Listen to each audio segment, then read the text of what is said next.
Good morning. Now that Mr. Cohen's here, we'll get started.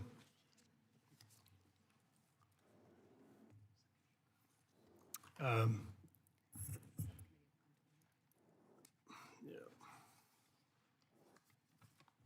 There we go. No. Yep. Just trying to get there. Subcommittee will come to order. And I want to start out this morning, and I want to congratulate and welcome my good friend Steve Cohen as ranking member. I often remind him that he used to represent my sister, who then moved to an adjacent district to get better representation. Now, seriously, Congressman Cohen and I have had the opportunity to work together on a number of initiatives and travel together over the years, and a good friend, and looking forward to working together with you this year. Ask unanimous consent that the chairman be authorized to declare recess at any time during today's hearing without objection. So ordered. Also ask unanimous consent that all members not on the subcommittee be permitted to sit with the subcommittee at today's hearing and ask questions without objection. So ordered. As a reminder, if members want to insert a document to the record, please also email it to documentsti@mail.house.gov. I now recognize myself for 5 minutes for an opening statement. It's no secret that aviation is at a pivotal moment in history. Advancements in technology and innovation and aircraft design have not just made aviation or air travel safer, but it's also lowered the threshold or allowed more Americans than ever to be able to, given the opportunity to experience flight. The aviation sector wouldn't be where it is today without the general aviation sector. Just last night, led a night tour, and I think it was in the Rotunda around midnight, looking up at the frieze over the west front, the little fresco or what have you that goes around the rim of the Rotunda. And it begins with a depiction of Christopher Columbus coming off the boat and discovering the New World, and it goes around and it ends with the Wright brothers' discovery of flight. And it's such an important part of America's history that it's actually depicted right there in the Capitol, in the Rotunda. To see how far we've come over that period of time is remarkable, and what's even more exciting is that we've not fallen flat, not even close. Advancements in innovation are ushering in new users and use cases for the National Airspace System, including eVTOL, or electric vertical takeoff and landing aircraft and drones. I'm excited to witness in real time the safe integration of these new technologies, these new entrants, and I'm excited to learn more from our witnesses about how Congress can bridge any gaps to achieve the shared goal of moving forward on Americans' leadership in aviation. We have the opportunity in the upcoming FAA bill to examine the challenges the general aviation community faces and address many challenges as we can put general aviation on sound footing for many, many years to come. And we need to capitalize on this opportunity. I worry that kicking the can until the next reauthorization bill will set back American global leadership in aviation. The time is now that we make smart investments in general aviation. We also have to ensure that all areas of the federal government are supporting our GA community. I've been excited to work with the Livingston Parish Airport District as they move forward to create a new GA facility in our district.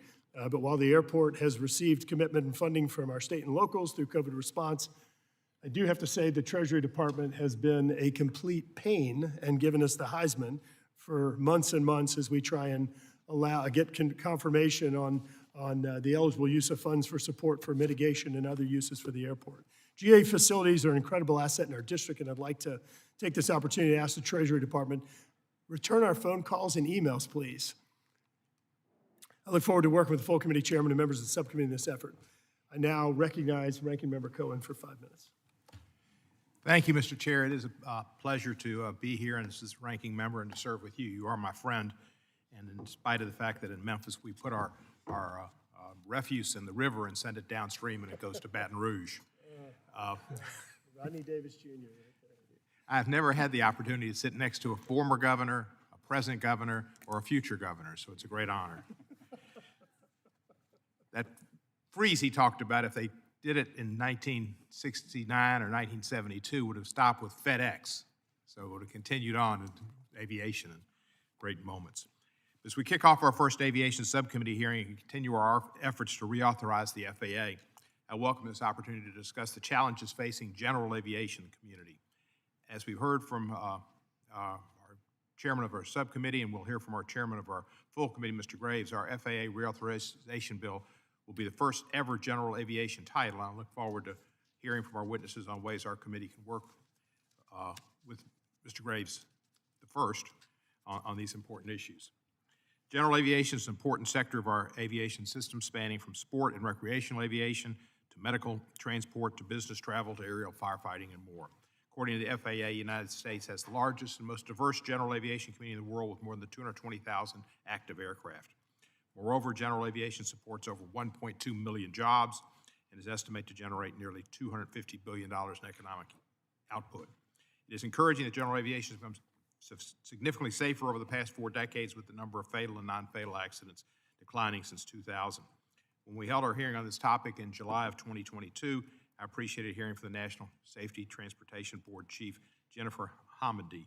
As she noted, however, the vast majority of the NTSB's aviation investigations involve general aviation accidents, and this is because of the numbers, I guess, and the subsequent new regulations derived from their recommendations continue to contribute to improved aviation safety. Since 2000, the NTSB has issued 294 safety recommendations addressing issues related to non-commercial general aviation operations. Of the 296 recommendations, 231 have been closed, while 26 remain open. As we'll hear today, it's important that we all continue to work together to maintain the positive trend of general aviation and continue to increase safety for all of our general aviation users. I look forward to discussing ways in which we can continue to work together to transition towards an unleaded future. Aviation gasoline, or avgas, remains one of the only transportation fuels in the United States to contain lead, with more than 222,600 registered piston engine aircraft that can operate it on this type of gas. The use of leaded gas continues to remain a significant public health concern. It's been well documented by medical institutions and the CDC and the Control and Prevention Unit that lead exposure in children can lead to increased cognitive performance, decreased cognitive performance.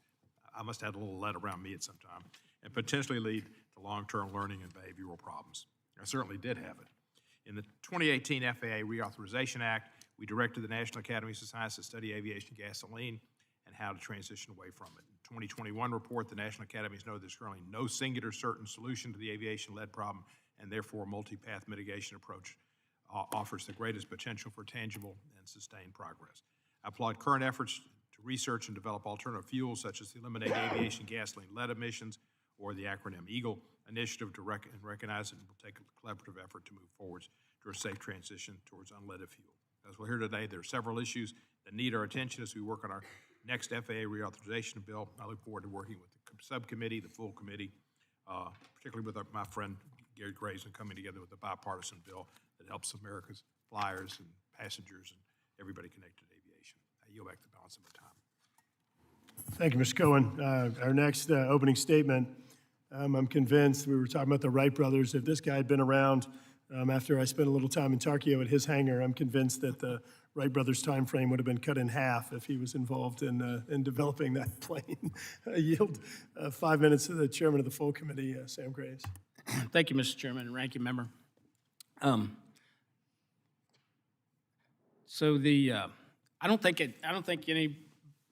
think everybody's pretty much heard that I intend to do in the next FAA reauthorization a GA title. It'll be the first time that we've done that. And I fully believe, I'm looking forward to doing FAA reauthorization. I really am.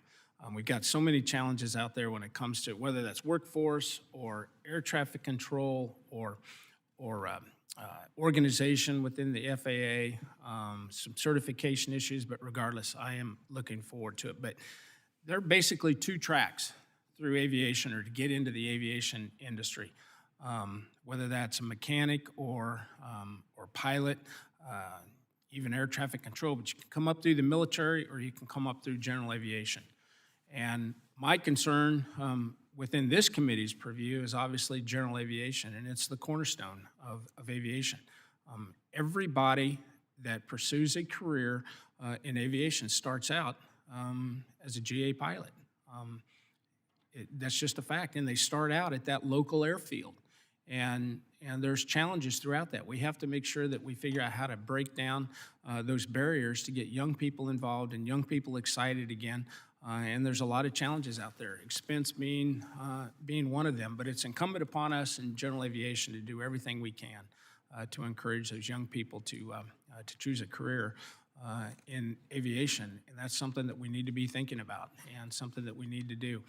I've said many times before that one of the worst things that happened when it comes to the FAA is when advocacy was removed from the mission statement, and that's absolutely a fact. We need more advocates within the FAA and throughout aviation than we do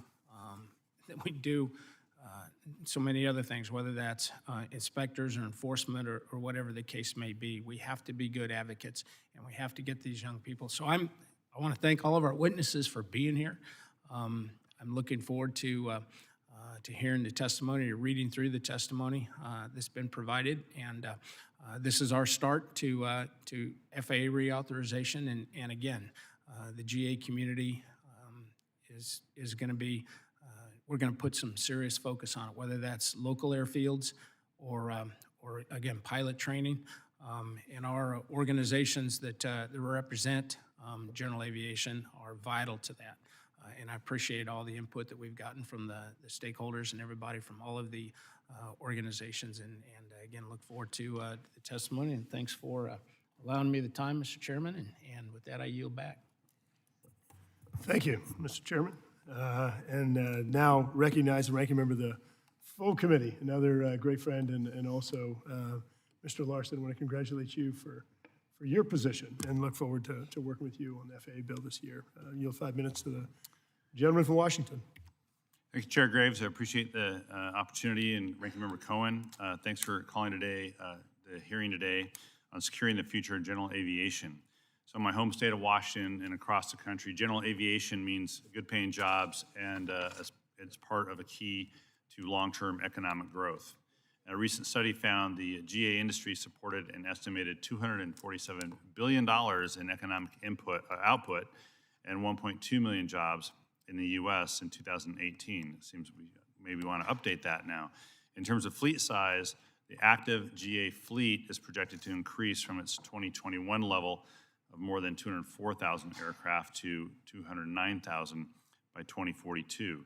This means more manufacturing, more maintenance, more flight crew training will be needed, resulting in opportunities for growth in communities with general aviation airports, and that, of course, means investing in the workforce and developing the future workforce in aviation. But first and foremost, we must continue to champion aviation safety. And over the past few decades, general aviation has become significantly safer, with the number of fatal and non-fatal accidents declining since 2000. However, there is still room for improvement in GA, which has the highest aviation accident rate within civil aviation. In 2021, the NTSB found that most aviation fatalities in 2020 took place during general aviation opportunities, where 332 people were killed, compared to 0 fatal accidents involving Part 121 air carriers in that same year. Would note the accident of the Mutiny Bay crash in my own district, killing 10 in the last year as an example of that. But with new technologies available for general aviation aircraft, the expansion of analytical tools to study safety trends and patterns and improve training, we can, will, and frankly, we should do better. As well, general aviation also improves equity and access to the national airspace system for people across the country. Many small and rural communities do not have access to commercial service airports or regularly scheduled air service. For instance, 82% of communities in Alaska are only accessible via air, yet only a handful have regularly scheduled commercial flights. General aviation and charter services provide these communities with lifelines to critical resources and services. To that end, Congress specifically targeted general aviation in the bipartisan infrastructure law, investing $500 million annually over 5 years for general aviation and non-primary airports, and $300 million for contract towers, creating jobs and increasing mobility. These types of investments are critical into ensuring that NAS is available to all people. Unfortunately, as the NAS expands, we have to be cognizant of consequences, and as the ranking member discussed already with regards to leaded fuel, certain piston-powered general aviation aircraft still use avgas, which contains lead. So while general aviation is the only transportation mode still using leaded fuel, we have to ensure that transition to newly available unleaded alternatives is safe and thoughtful. To expedite this transition, the Eliminate Aviation Gasoline-Lead Emissions, or EAGLE initiative, was launched in the last couple of years. This federal and industry initiative aims to transition GA completely to unleaded fuel by 2030. And the general aviation sector is also committed to addressing the industry's contributions to climate change. In recent years, the development of electric and hybrid-powered aircraft have been among the efforts to reduce carbon and noise emissions. For example, Arlington Municipal Airport, in my hometown of Arlington, Washington, is home to Aviation, an aviation company which is developing the 9-seat all-electric Alice aircraft. GA is also working to adopt alternative fuel sources to reduce carbon emissions, such as development and distribution of SAF. To support the sustainable growth of general aviation sector, Congress must create a regulatory framework that prioritizes safety, invests in the necessary infrastructure, and helps to make our communities globally competitive well into the 2050s and beyond. So while the future of U.S. aviation remains bright, general aviation is part of that picture and still faces challenges that have to be addressed. And we have that opportunity working with the FAA Reauthorization to work with GA to ensure that future remains bright. Finally, before I yield back, Mr. Chair, I do want to recognize representatives from the Colgan family who are here to continue their valiant and necessary effort to ensure continued safety in the national airspace. With that, I look forward to tackling these issues together with everyone here, and I yield back. Thank you, Mr. Larson. I would like to welcome our witnesses today and thank them for being here. Briefly, I'd like to take a moment to explain how our lighting system works to our witnesses. There are 3 lights in front of you. Green means go, yellow means you're running out of time, and red means wrap it up and conclude your remarks. I would ask unanimous consent that the witnesses' full statements be included in the record, and without objection, so ordered. As your written testimony has been made a part of the record, the subcommittee asks that you limit your oral remarks to 5 minutes. And with that, Mr. Baker, President and Chief Executive Officer of the Airline Owners and Pilots Association, you are recognized for 5 minutes for your testimony. Thank you. Chairman Graves, Ranking Member Cohen, members of the subcommittee. Thank you for the opportunity to provide the Aircraft Owners and Pilots Association perspective on how to secure general aviation's future as you develop this year's FAA reauthorization. First, let me thank the committee and the professional staff for all the work and effort that goes into compiling such an important and comprehensive bill that impacts every segment of aviation. We are very appreciative and encouraged that the full committee chairman, Graves, has announced his intention for the first time ever to include in the title General Aviation for this year's FAA reauthorization. As a pilot himself, the chairman fully recognizes the service and the contribution GA brings to thousands of communities, and I'm certain he hears from private pilots every day. General aviation faces many challenges today, including the most significant, removing lead from aviation gasoline. The entire industry and the FAA are working on this issue every day, and we have made progress. One thing I can report to the committee is that general aviation has never been safer. With over 26 million flight hours transporting hundreds of millions of passengers, including more than 30 million takeoffs and landings, last year was the safest on record for general aviation, and this has been a positive trend. We also believe that in order to maintain the safest aviation system in the world, the committee should support investments in modernizing systems that are core to FAA's mission, whether it's ATC systems, the NOTAM system, the aircraft registration systems, the pilot medical system, all of which fall under the primary safety, certification, and regulatory functions of the agency. In order to secure the future of general aviation, the committee has an opportunity to address many of these issues that will set the course for years to come. We have provided the committee with a list of priorities and legislative concepts as a starting point. Many of these are outlined in my written testimony. However, being respectful of everyone's time, let me briefly address the following issues: workforce development, the FAA's designated pilot examiner program, hangar construction, and transient ramp space at public use airports. With respect to workforce development, I am very proud of AOPA's award-winning 4-year high school STEM aviation curriculum, which we provide to high schools for free. Our curriculum now is in more than 400 schools in 43 states. And since the program's inception, we have reached more than 50,000 students, and more than 70% of those who have graduated report they're actively pursuing a career in aviation. While we appreciate the committee's leadership in addressing and investing in aviation workforce challenges, we don't believe these issues will fall under the core mission of FAA.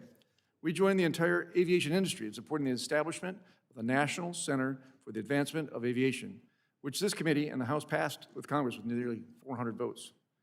This center would allow the FAA to refocus its core on safety missions, help create effectiveness and efficiencies for government and many that work in the industry workforce programs. In the 2018 reauthorization, the committee stood up an industry-wide FAA working group to address shortcomings of designated pilot examiner program. As you know, the DPA examinations and check rides for pilots to determine a pilot's knowledge and capability of flying an aircraft. Just last summer, the working group developed 12 recommendations to improve the program. We'd like the committee to review and assist, where possible, the implementation to avoid the years of delay in fixing this program. We simply don't have enough DPEs in the system to keep up with the demand. Pilots, whether new or experienced, shouldn't have to wait weeks or months to get a check ride. AOPA conducted a national survey of 800 airports that found that 71% have a shortage of GA hangars. Many instances, airports have to land and construct, and lack of financial resources may have waiting lists years long for hangars. Finally, Mr. Chairman, I would like to bring the subcommittee's attention to an issue that has been and remains a top concern among every sector of the pilot community: the lack of transient ramp space at federally obligated public use airports. While we support the FBO industry and most provide excellent services, I have a letter here that has over 300 organizations on board, representing hundreds of thousands of pilots flying every category of aircraft from every region across the country, and I urge the committee to address this issue. This has been one of the most frustrating issues since pilots in the community addressed the medical reform for GA pilots. I want to be clear, this is a national problem, not a one-off or a local issue. All federally obligated airports are subject to rules and regulations that impact safety and the users of the national system. All these airports should be required to treat all users the same when it comes to public access. For pilot organizations like AOPA, representing general aviation pilots, that believe one should not be required to pay a private business for services that the pilot never asked for or needed. This is exactly what's happening at hundreds of public use airports, especially those that have entered into lease agreements with large chain FBOs in a monopoly position. Not a day goes by that I don't hear from pilots about this. I must say I've been in business all my life. I've never known anyone that charges a customer for services the person never wanted or asked for. So I hear from it often. On behalf of the organizations and the pilots across the country, we strongly support and request the committee to include a provision in the reauthorization bill that addresses public use airports in these areas. Thank you. Thank you, Mr. Baker. I ask unanimous consent to enter into the record the letter referenced by Mr. Baker in his testimony. And without objection, so ordered. Next, we're going to hear from Mr. Jack Pelton, CEO and Chairman of the Board for the Experimental Aircraft Association. You are recognized for 5 minutes for your testimony. Thank you, and good morning, Chairman Graves, Ranking Member Larson, and the rest of the Aviation Subcommittee. Thank you for inviting EA here at Experimental Aircraft Association today to provide our input on FAA reauthorization, securing the future of general aviation. EA is an organization that's been around for 70 years, who originally was founded for people who are building and restoring their own airplanes. Today, we essentially represent the entire spectrum of recreational aviation. We have over 250,000 members, over 900 local chapters, and we host over 14,000 aviation activities each year. If you look at the fleet-wide survey that is done by the FAA, the active fleet of amateur-built aircraft has grown by more than 30% in the last 20 years. And actually, on an annual basis, there's about 1,000 new amateur-built aircraft that enter the NAS. One of the initiatives that we are well known for is our Young Eagles program, which is in its 30th year.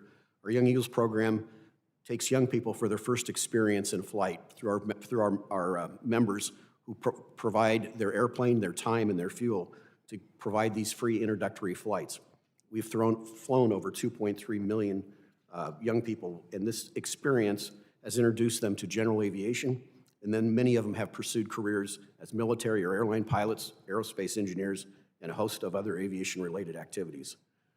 So we've created a generation, essentially, of people who have a deeper appreciation for aviation, thanks to their first flight with EA.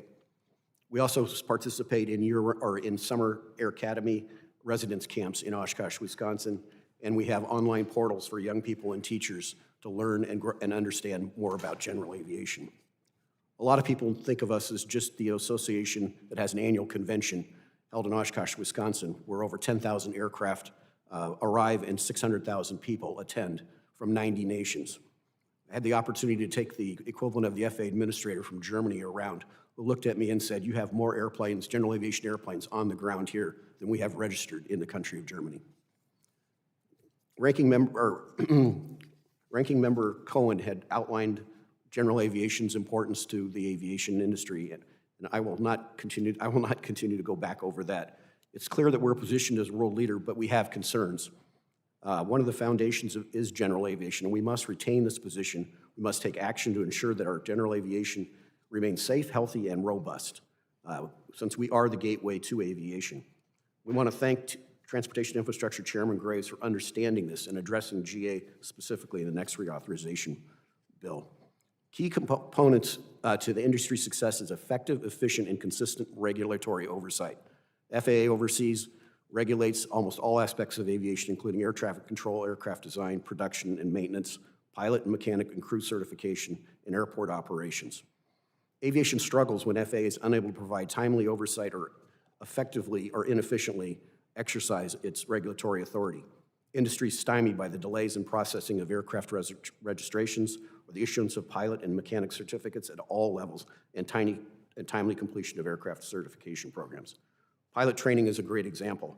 As Mr. Baker mentioned, the shortage that we have with the designated pilot examiners is a crisis that needs to be addressed, and we hope that in FAA reauthorization, you can implement the recommendations of the designated pilot examiner reforms working group that came up with the recommendation to go to have national oversight as opposed to oversight at the local FSDOs.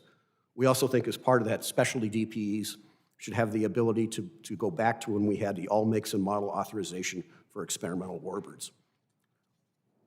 Our number one issue is modernization of special airworthiness certificates. This is a regulatory rulemaking activity with a significant opportunity to grow general aviation with the expansion of existing aircraft categories called light sport aircraft. The current class of aircraft, whose size and weight limitations restricts useful training and commercial viability in the market.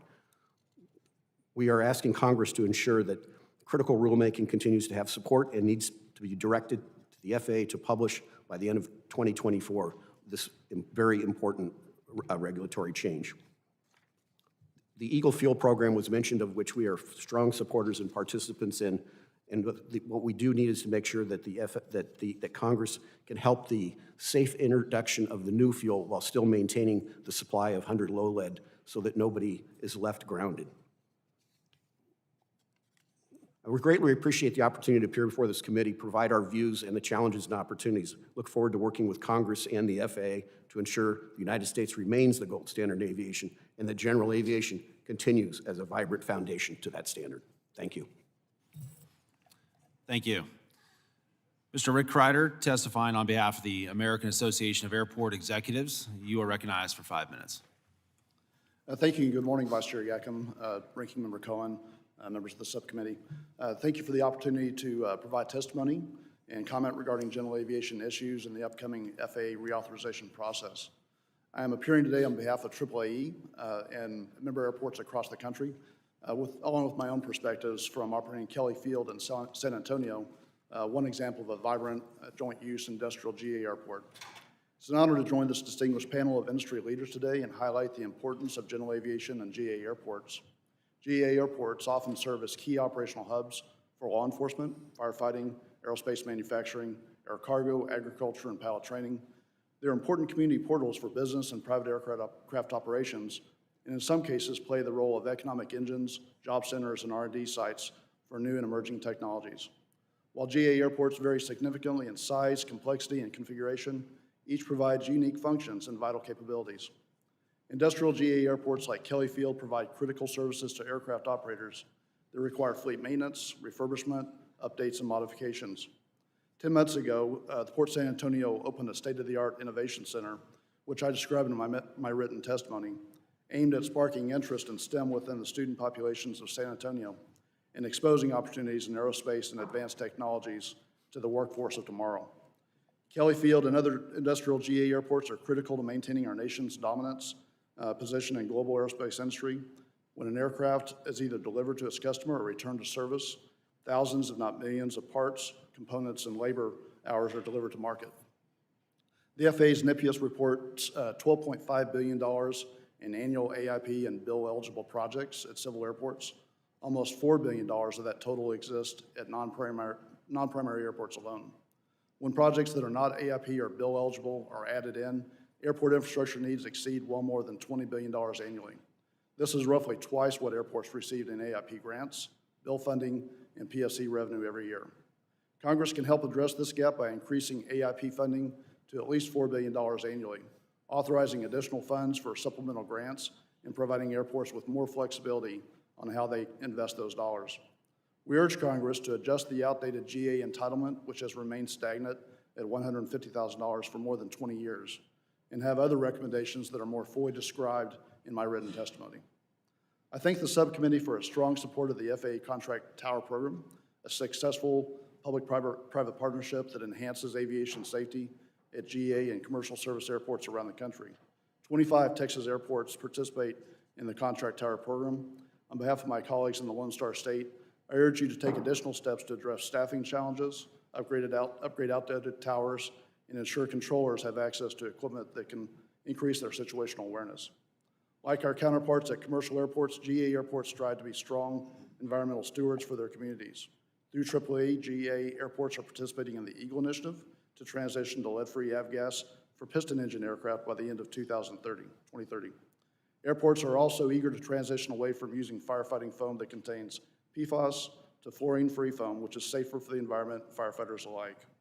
The FAA is expected to approve fluorine-free alternatives soon, and we ask Congress to help airports with that transition and acknowledge FAA's longstanding mandate to use PFAS by providing airports with a circle of liability protection.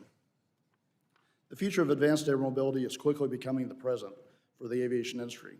GA airports will likely play a major role in this new AAM ecosystem and are excited to help make AAM a reality. However, to accommodate widespread use of eVTOLs in the future, we will need significantly greater electrical grid capacity and charging capabilities. We will also need to work together to find ways to pay for this infrastructure without reducing funds for traditional airport projects.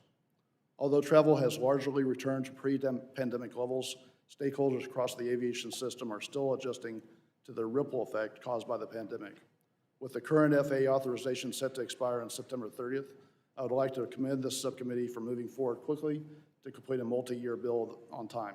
Short-term extensions bring about both uncertainty and a lack of predictability for the aviation system, particularly for airports that rely on AIP funds to modernize our infrastructure.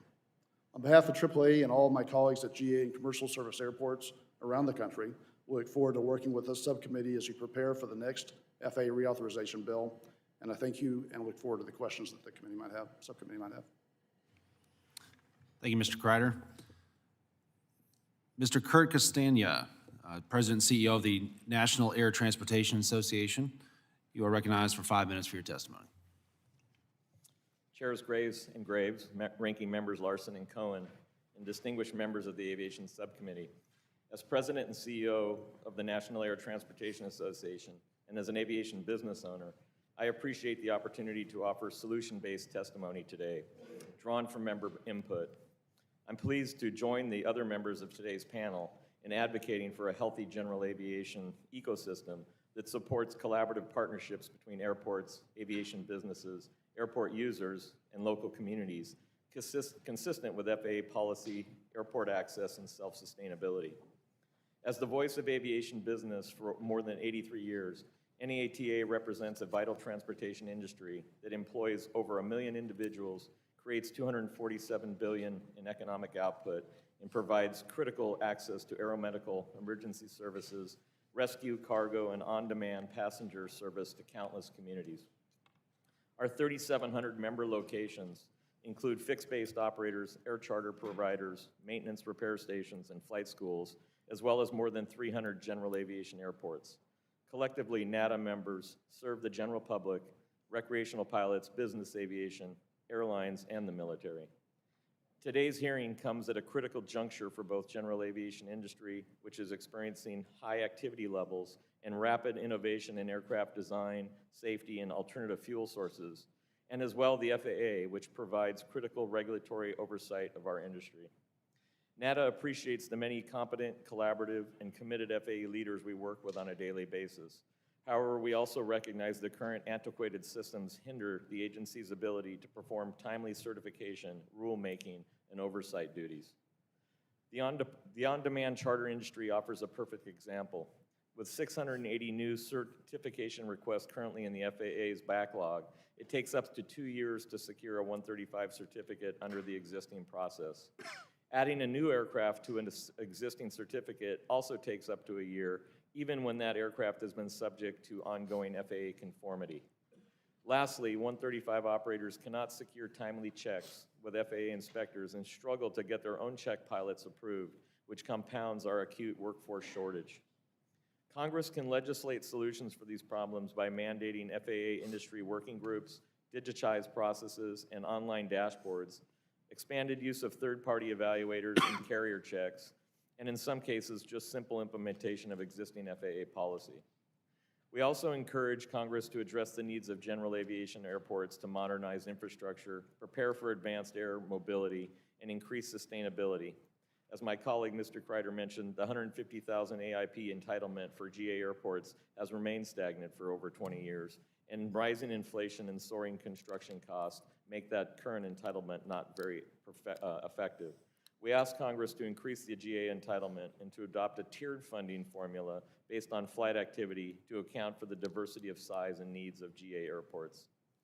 As the industry grapples with dangerous PFAS chemicals in airport rescue trucks and hangar foam fire systems, we seek federal guidance and assistance on a transition away from fluorinated foams and exemption from PFAS-related litigation for airports and as well aircraft hangar owners that have been subject to those regulations. NATA is committed to removing lead from avgas.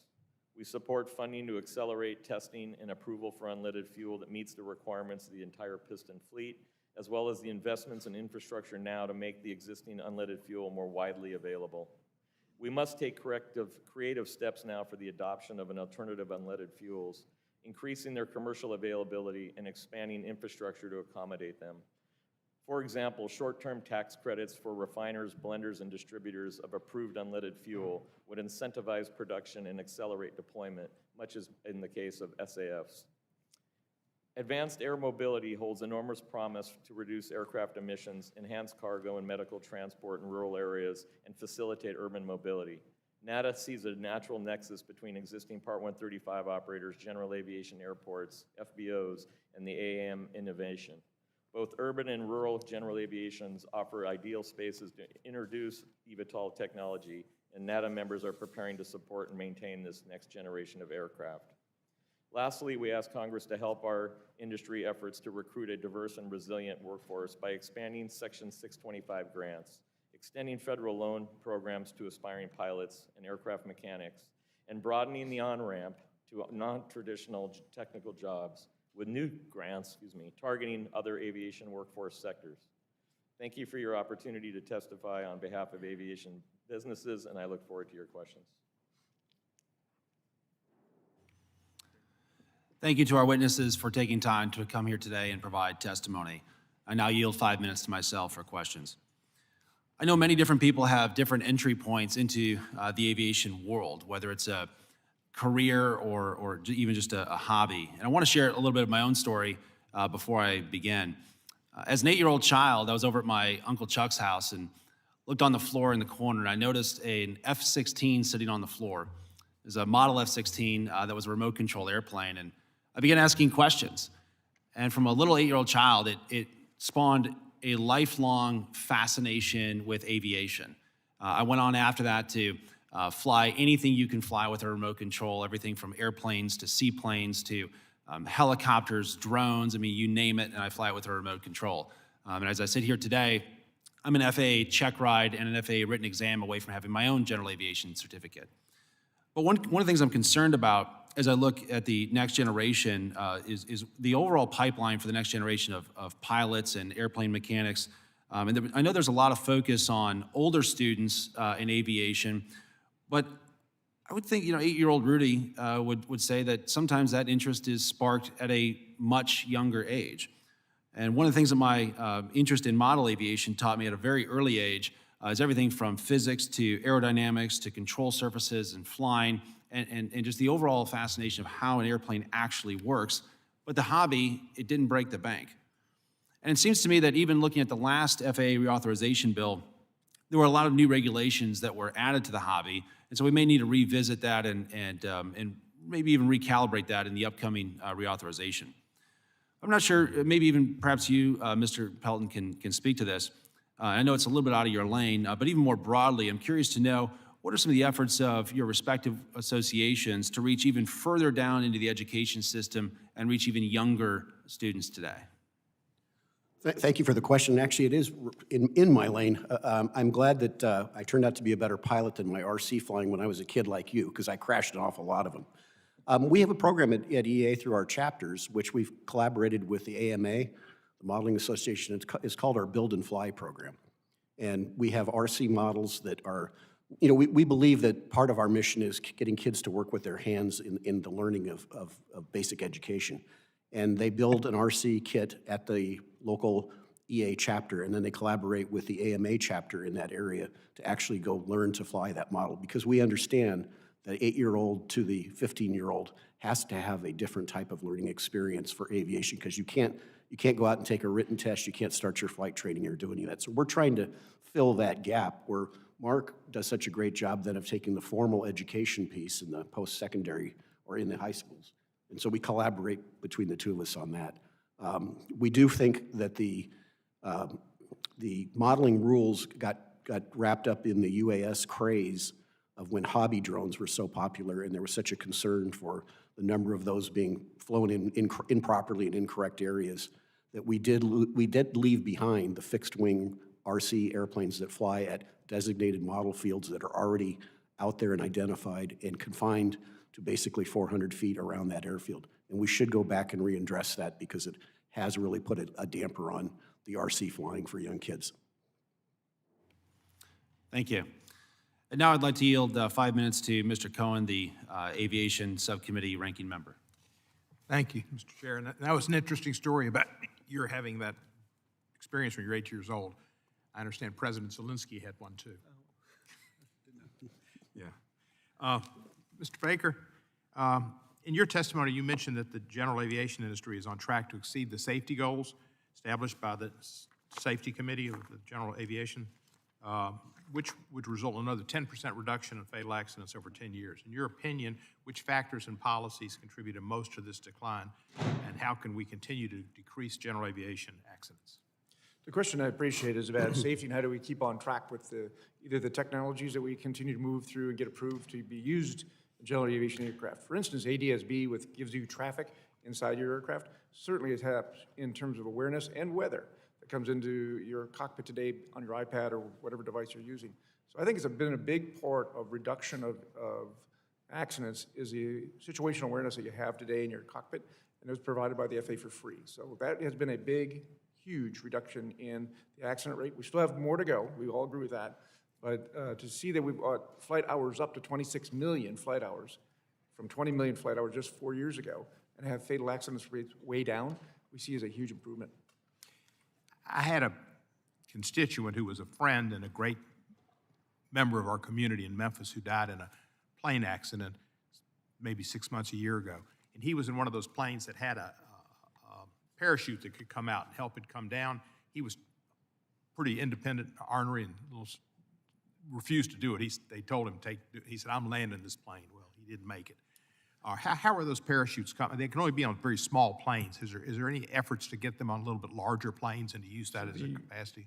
Primarily used by the Cirrus company, the Cirrus Aircraft Company out of Duluth, Minnesota.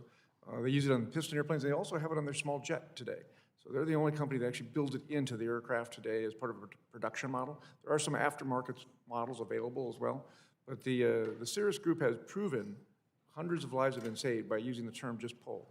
And it's hard to engrave that in a lot of pilots because we think we can figure it out. Yeah. But at the end of the day, just pull. Thank you, sir.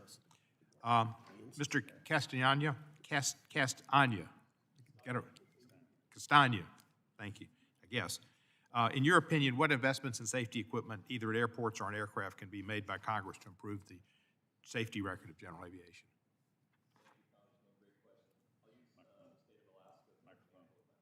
Your microphone's not on, I don't think.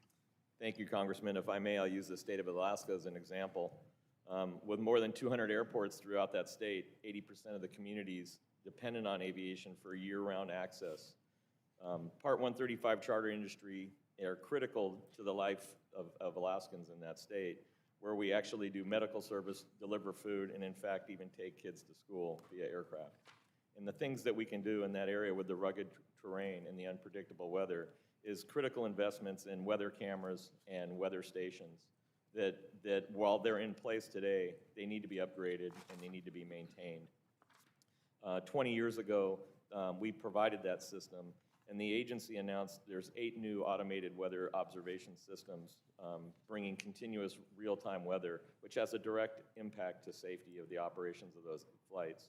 And while I use Alaska as just an example, those same automated weather systems and camera systems could be certainly used in the lower 48 states and more airports that would help enhance the safety of operations of general aviation activities. Thank you, sir. Mr. Baker, you mentioned the ALPA's high school aviation STEM curriculum. Nearly half your students are students of color. What steps can the committee take to continue to advance diversity in our aviation workforce? And how can a proposed National Center for Advancement of Aviation advance this goal? Something I'm very proud of, and thank you for that question about the STEM program that AOPA provides free to any high school that wants it. All we are required to do is teach the teacher how to teach the class. We made this product free from the 9th through the 12th grade because I wanted to make sure we could be in any school in the country. We do home schools in Alaska. We do inner-city schools all over the country. About half the students are people of color that are taking this, and over 25% are young women that are taking this class. And it's a very hard and difficult class. In STEM education, you have to pay attention. And to have over 50,000 young people have touched this class already, the opportunity with putting the NCAA together is to broaden the reach of this. So every state, well, the 43 today, but we have states like Oklahoma that have 70 high schools that are teaching this today. We have 16,000 students right now sitting in classrooms around the country learning about aviation education and career opportunities that have never been better. Do you by chance know if they have that in Memphis? Sorry? Do they have that program in Memphis schools? Yes, they do. Excellent. FedEx can use those pilots. Thank you, sir, and I yield back. Thank you, Mr. Cohen. I now yield 5 minutes to my colleague, Mr. Collins. Thank you, Mr. Chairman. Mr. Baker, what can we do to, and I'm asking the question because I heard it twice in a row there, and I'm a student pilot, so I'm not to my check ride yet. DPEs, what do we do to get more people into that? In the aviation? Yes, sir. So I think this high school program is a way in the Mr. Pelton and team that EAA in terms of giving rides and bringing people to the airport and having great events at the airport and exposing young people to the idea that they have careers there, whether they be military, airline, or flying for general aviation. The opportunities have never been better. And so that's why I'm excited about what our high school program does and working together with some of these EAA chapters around the country, getting kids out to the airport and seeing that they can be part of this great community. That's part of the exposure that I think we have more opportunity. We're doing really well. This year, we're going to see a record number of pilots' licenses being granted. Okay. Did you want to add something to that, Mr. Pelton? You brought up DPE also? No, sir. Okay. No, Mark covered it very well. Okay. All right. Mr. Baker, I want to venture over to some cybersecurity. NOTAM. NOTAM, it seems like the FAA had more focus on changing the name of that acronym, writing a 176-page rule, spending thousands and thousands of dollars to do that. Notice to Airmen was changed to Notice to Air Missions. I asked if it was a safety change, which no answer was given. That's a 30-year-old software program. They could have spent time improving that, which they didn't. They spent time changing a name because their focus is more on being woke than they are on safety.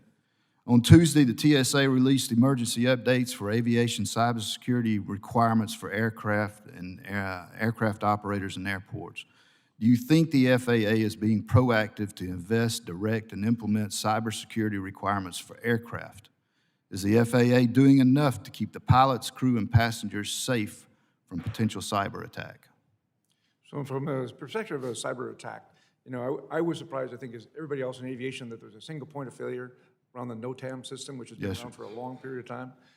Very frustrating. But we know some of the systems that we use for aircraft registration or medical certificates are months and months and months behind.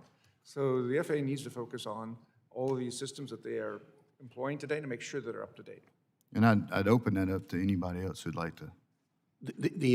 I think the concern we all should have is anybody that's running a business today knows what the threats are and what we're spending on an ongoing basis to prevent cyber attacks. And I think we ought to probably have the FAA go benchmark what are these large companies that have been held hostage by ransomware and other cyber attacks like that, to see what kind of plans they put in place, because it's not only the protection, but it's also the ability to recover and stand your systems back up. On the February the 7th, Representative Rouser asked Acting Administrator Bolter and that same question, basically, and it was pretty insufficient response. So I think I'll just ask it again to everybody. Do you think the FAA has an actual plan to cyber secure the aircraft that we all depend on to get to our jobs and see our loved ones? Or is the FAA falling behind on their responsibilities to keep Americans safe? I certainly don't have any insight as to what they're doing. Okay. That wouldn't be in my swim lane. Congressman, I would say that the technology advancement in excuse me? I would say that the technology advancement in aircraft today that require Wi-Fi and other connectivity in the technology at our aviation businesses, there's a huge demand for creating more bandwidth, and with that bandwidth comes more risk for cyber security and attacks, where a lot of these software programs in the aircraft are dependent on that access at airports to upgrade their software systems. And so I'm not sure there's a plan that's in place today to accommodate that, but there's certainly a need for it. I would echo that too, that there's a focus on cybersecurity from the airport operators because there's so much connection between airline information, user information, FAA information, that all comes together at that platform. So very much a focus of the airport industry and close collaboration with the FAA and Circle as well. Thank you. From what I've been hearing from people I've been talking to, it seems like there's a big disconnect between the mid-level management and the executive branch of the FAA. Thank you, Mr. Chairman. I yield back. Thank you, Mr. Collins. Now I recognize Mr. Larson, ranking member of the full committee, for 5 minutes. Thank you, Mr. Chair. First off, I want to make a note that I'm very happy the FAA has changed the name of NOTAMs to Notice to Air Missions. It's inclusive, and we need to be sending a message to everybody to attract as many people into aviation as possible. And the problem with NOTAMs isn't the name change. The problem with NOTAMs is a lack of technology investment, which we have an opportunity to work together on to resolve, and that we can stay focused on working together to resolve this problem as part of the FAA Reauthorization. I'm looking forward to doing that in a bipartisan manner. Mr. Castagna, with the first unleaded fuel finally certified last year, the FAA's new goal for completely transitioning the GA fleet is 2030.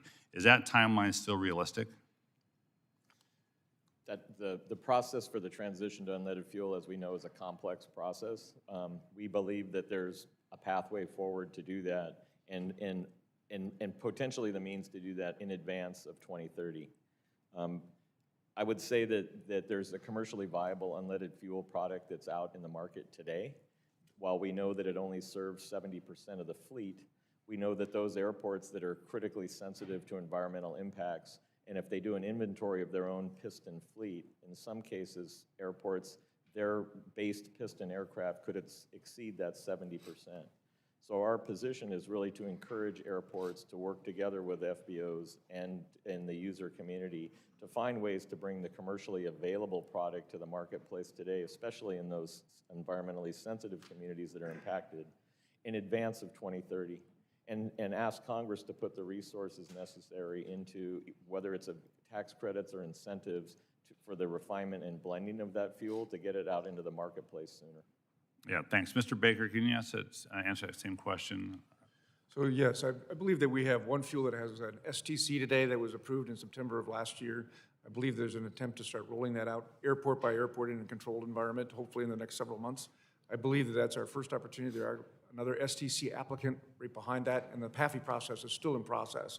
But I have more confidence today than I did a year ago when we started the Eagle, that we have got the whole industry working together to solve this problem as quickly as possible, but as safely as possible, because we cannot just transfer this to 94 octane and hope that the other airplanes find fuel somewhere else. We have to keep low lead available while we have this process going on.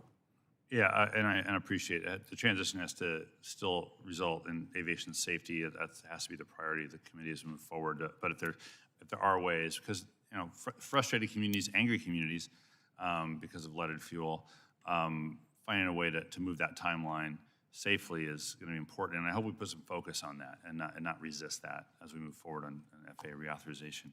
I was going to ask, Mr.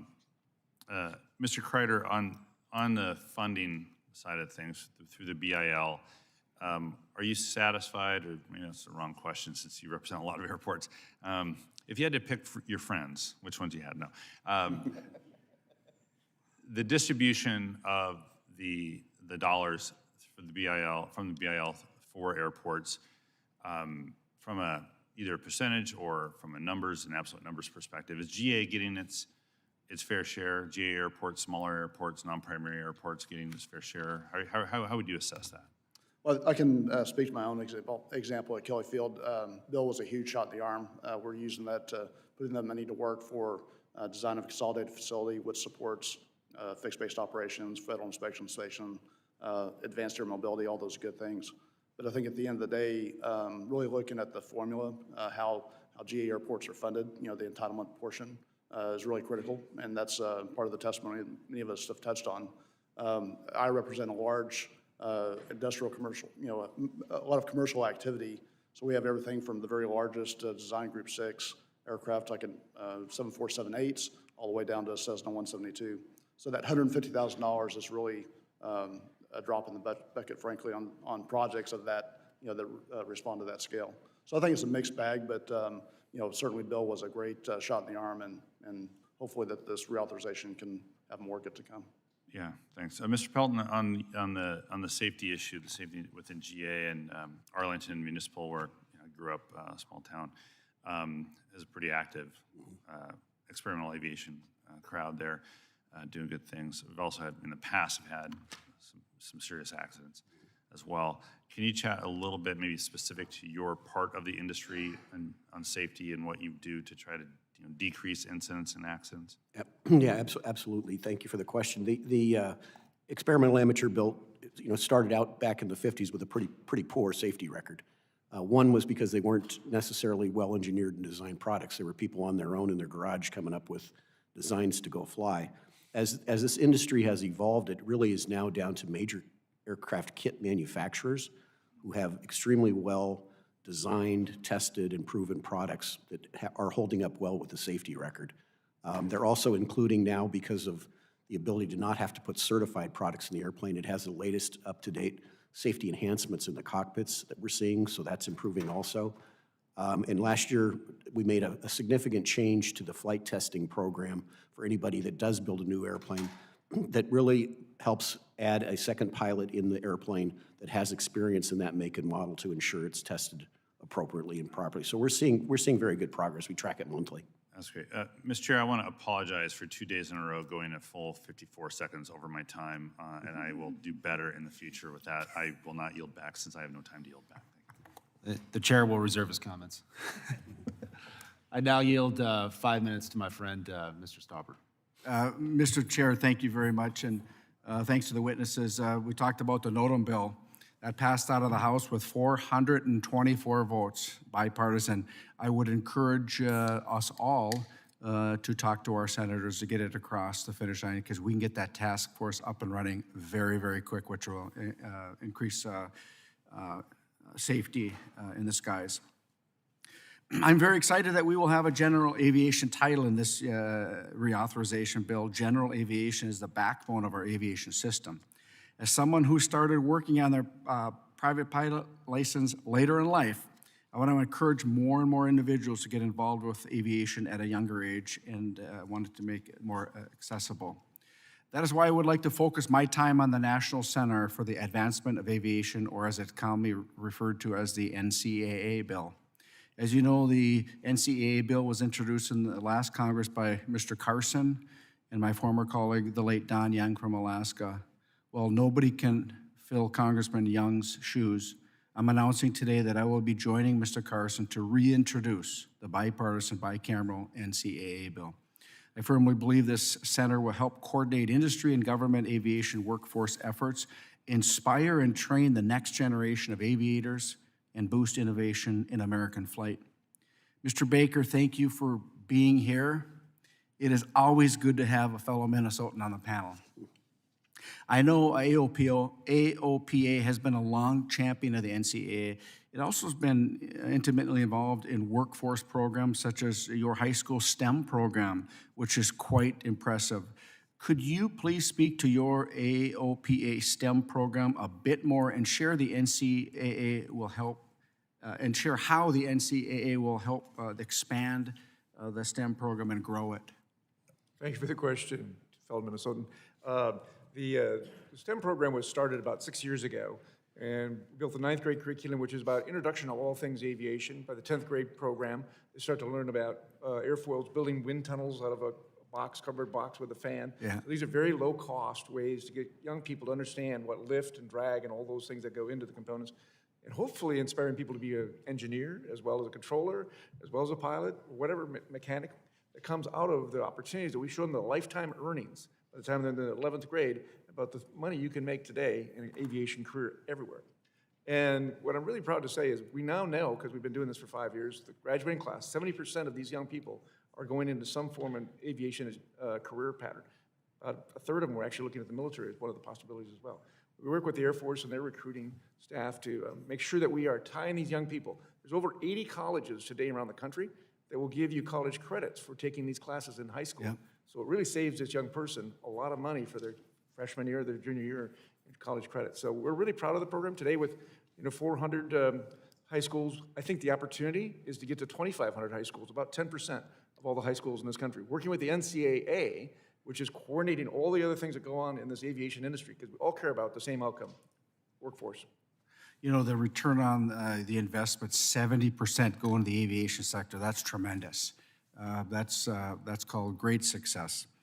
In closing, I will say that the National Center for the Advancement of Aviation overwhelmingly passed the House last year. It has the support of the entire aviation industry, from general aviation, airlines, airports, unions, manufacturers, and many others. Again, I appreciate working on this issue to honor the late Congressman Don Young. I know myself and Mr. Carson will work with our colleagues to see this included in the FAA reauthorization. And Mr. Chair, I yield back. Thank you, Mr. Stauber. The chair now recognizes Mrs. Brownlee for 5 minutes. Thank you, Mr. Chairman.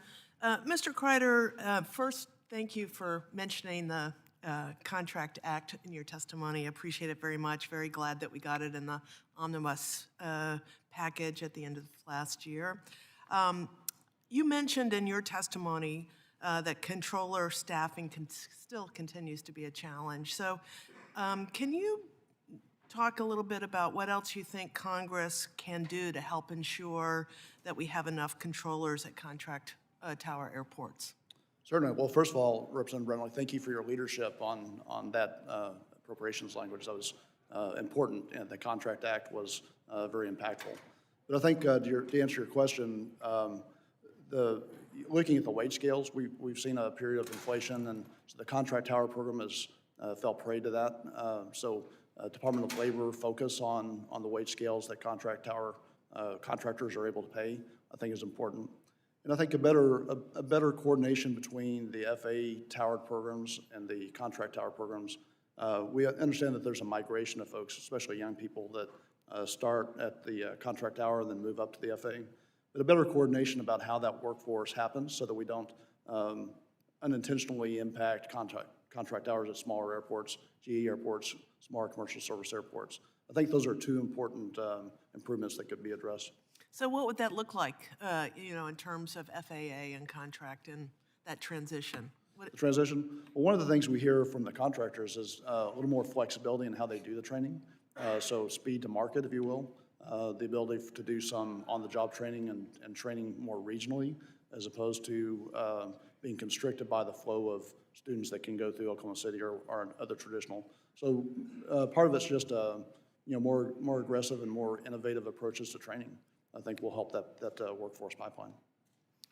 Thank you for that. And from your perspective, what do airports need from Congress to be able to expand the availability of sustainable aviation fuels? Well, I think airports, stand ready to be part of that conversation. We're excited to be part of Eagle. It's a great collaboration of associations, from OEMs, from the fuel manufacturers. So being a part of that, I think, is important. It was mentioned before that we don't want to throw the baby out with the bathwater. Airports stand ready to make sure the infrastructure in place is in place for this transition. But we don't want to be premature about making the change. In other words, be a part of the conversation, help with the solutions, but also be mindful that we don't want to impede the important activities that happen at GE airports, many of those with avgas burning aircraft.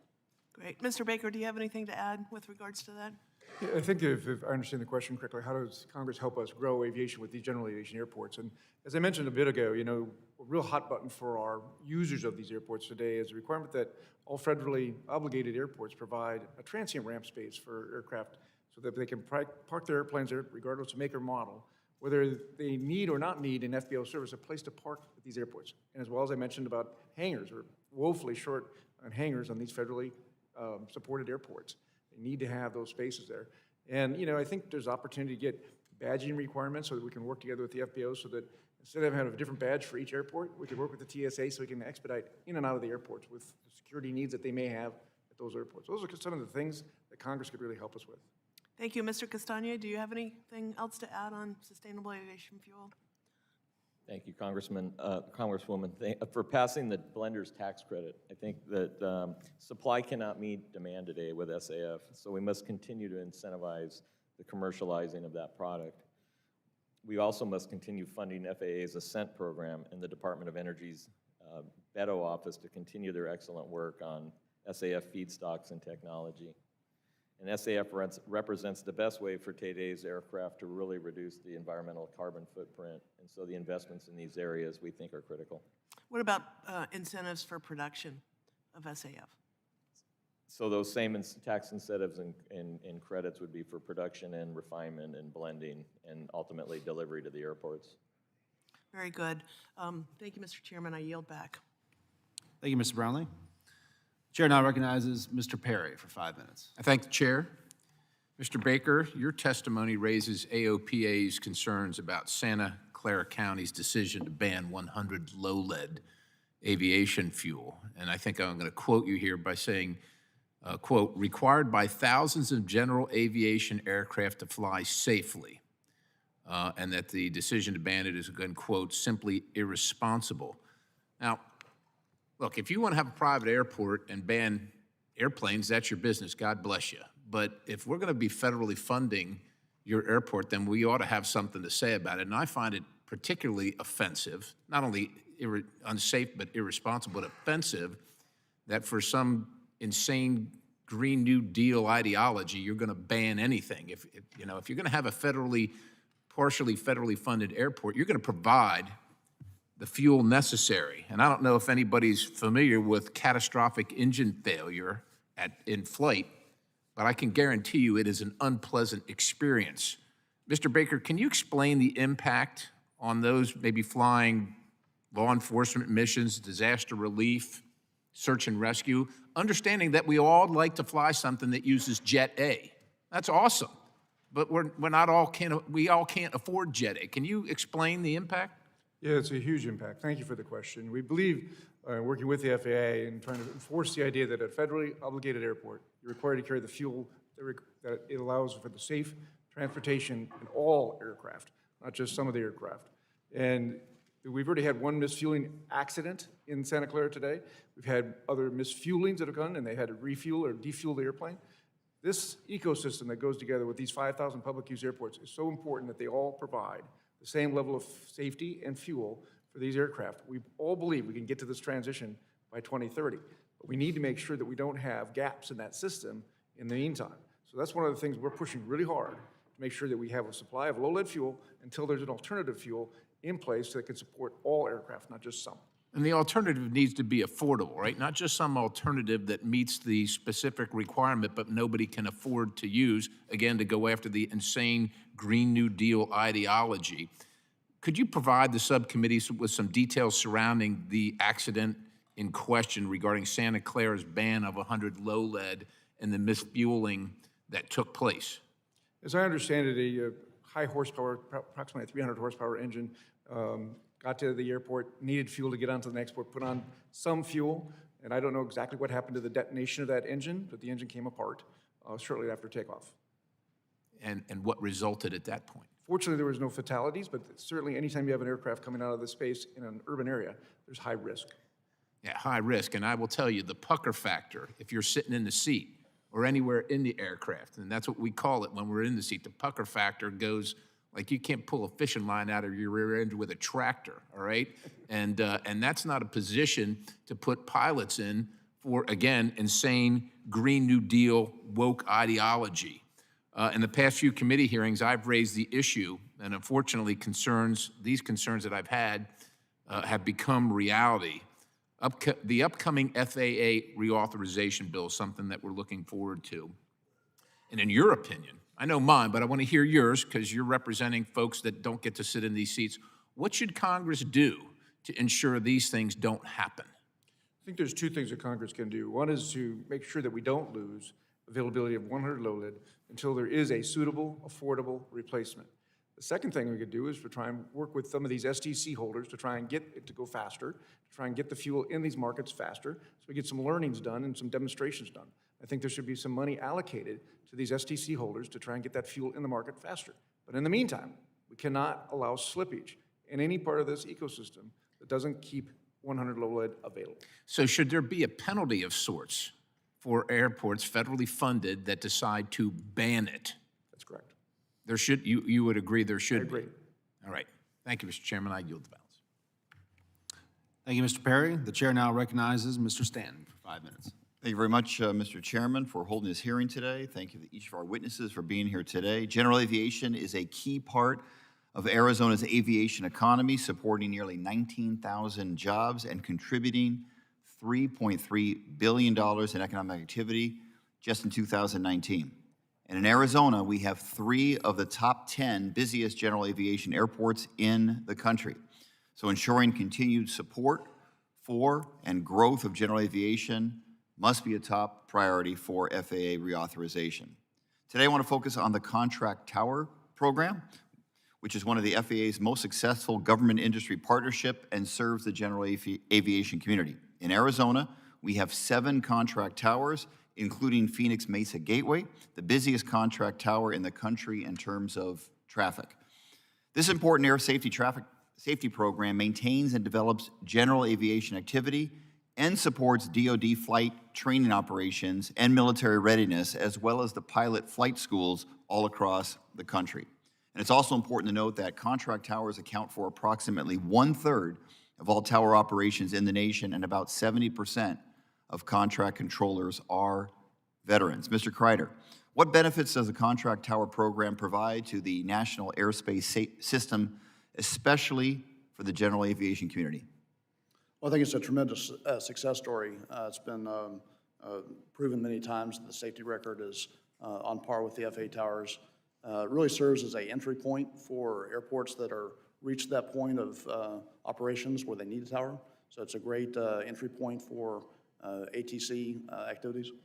We talked before about some of the workforce issues, but I think a renewed focus on reconstruction, rebuilding, refurbishing the towers that are in place, the workforce itself, as we talked about, but also the real-time equipment that the controllers need to integrate into a national airspace system, make sure they have the situational awareness and the equipment that facilitates that safe transition.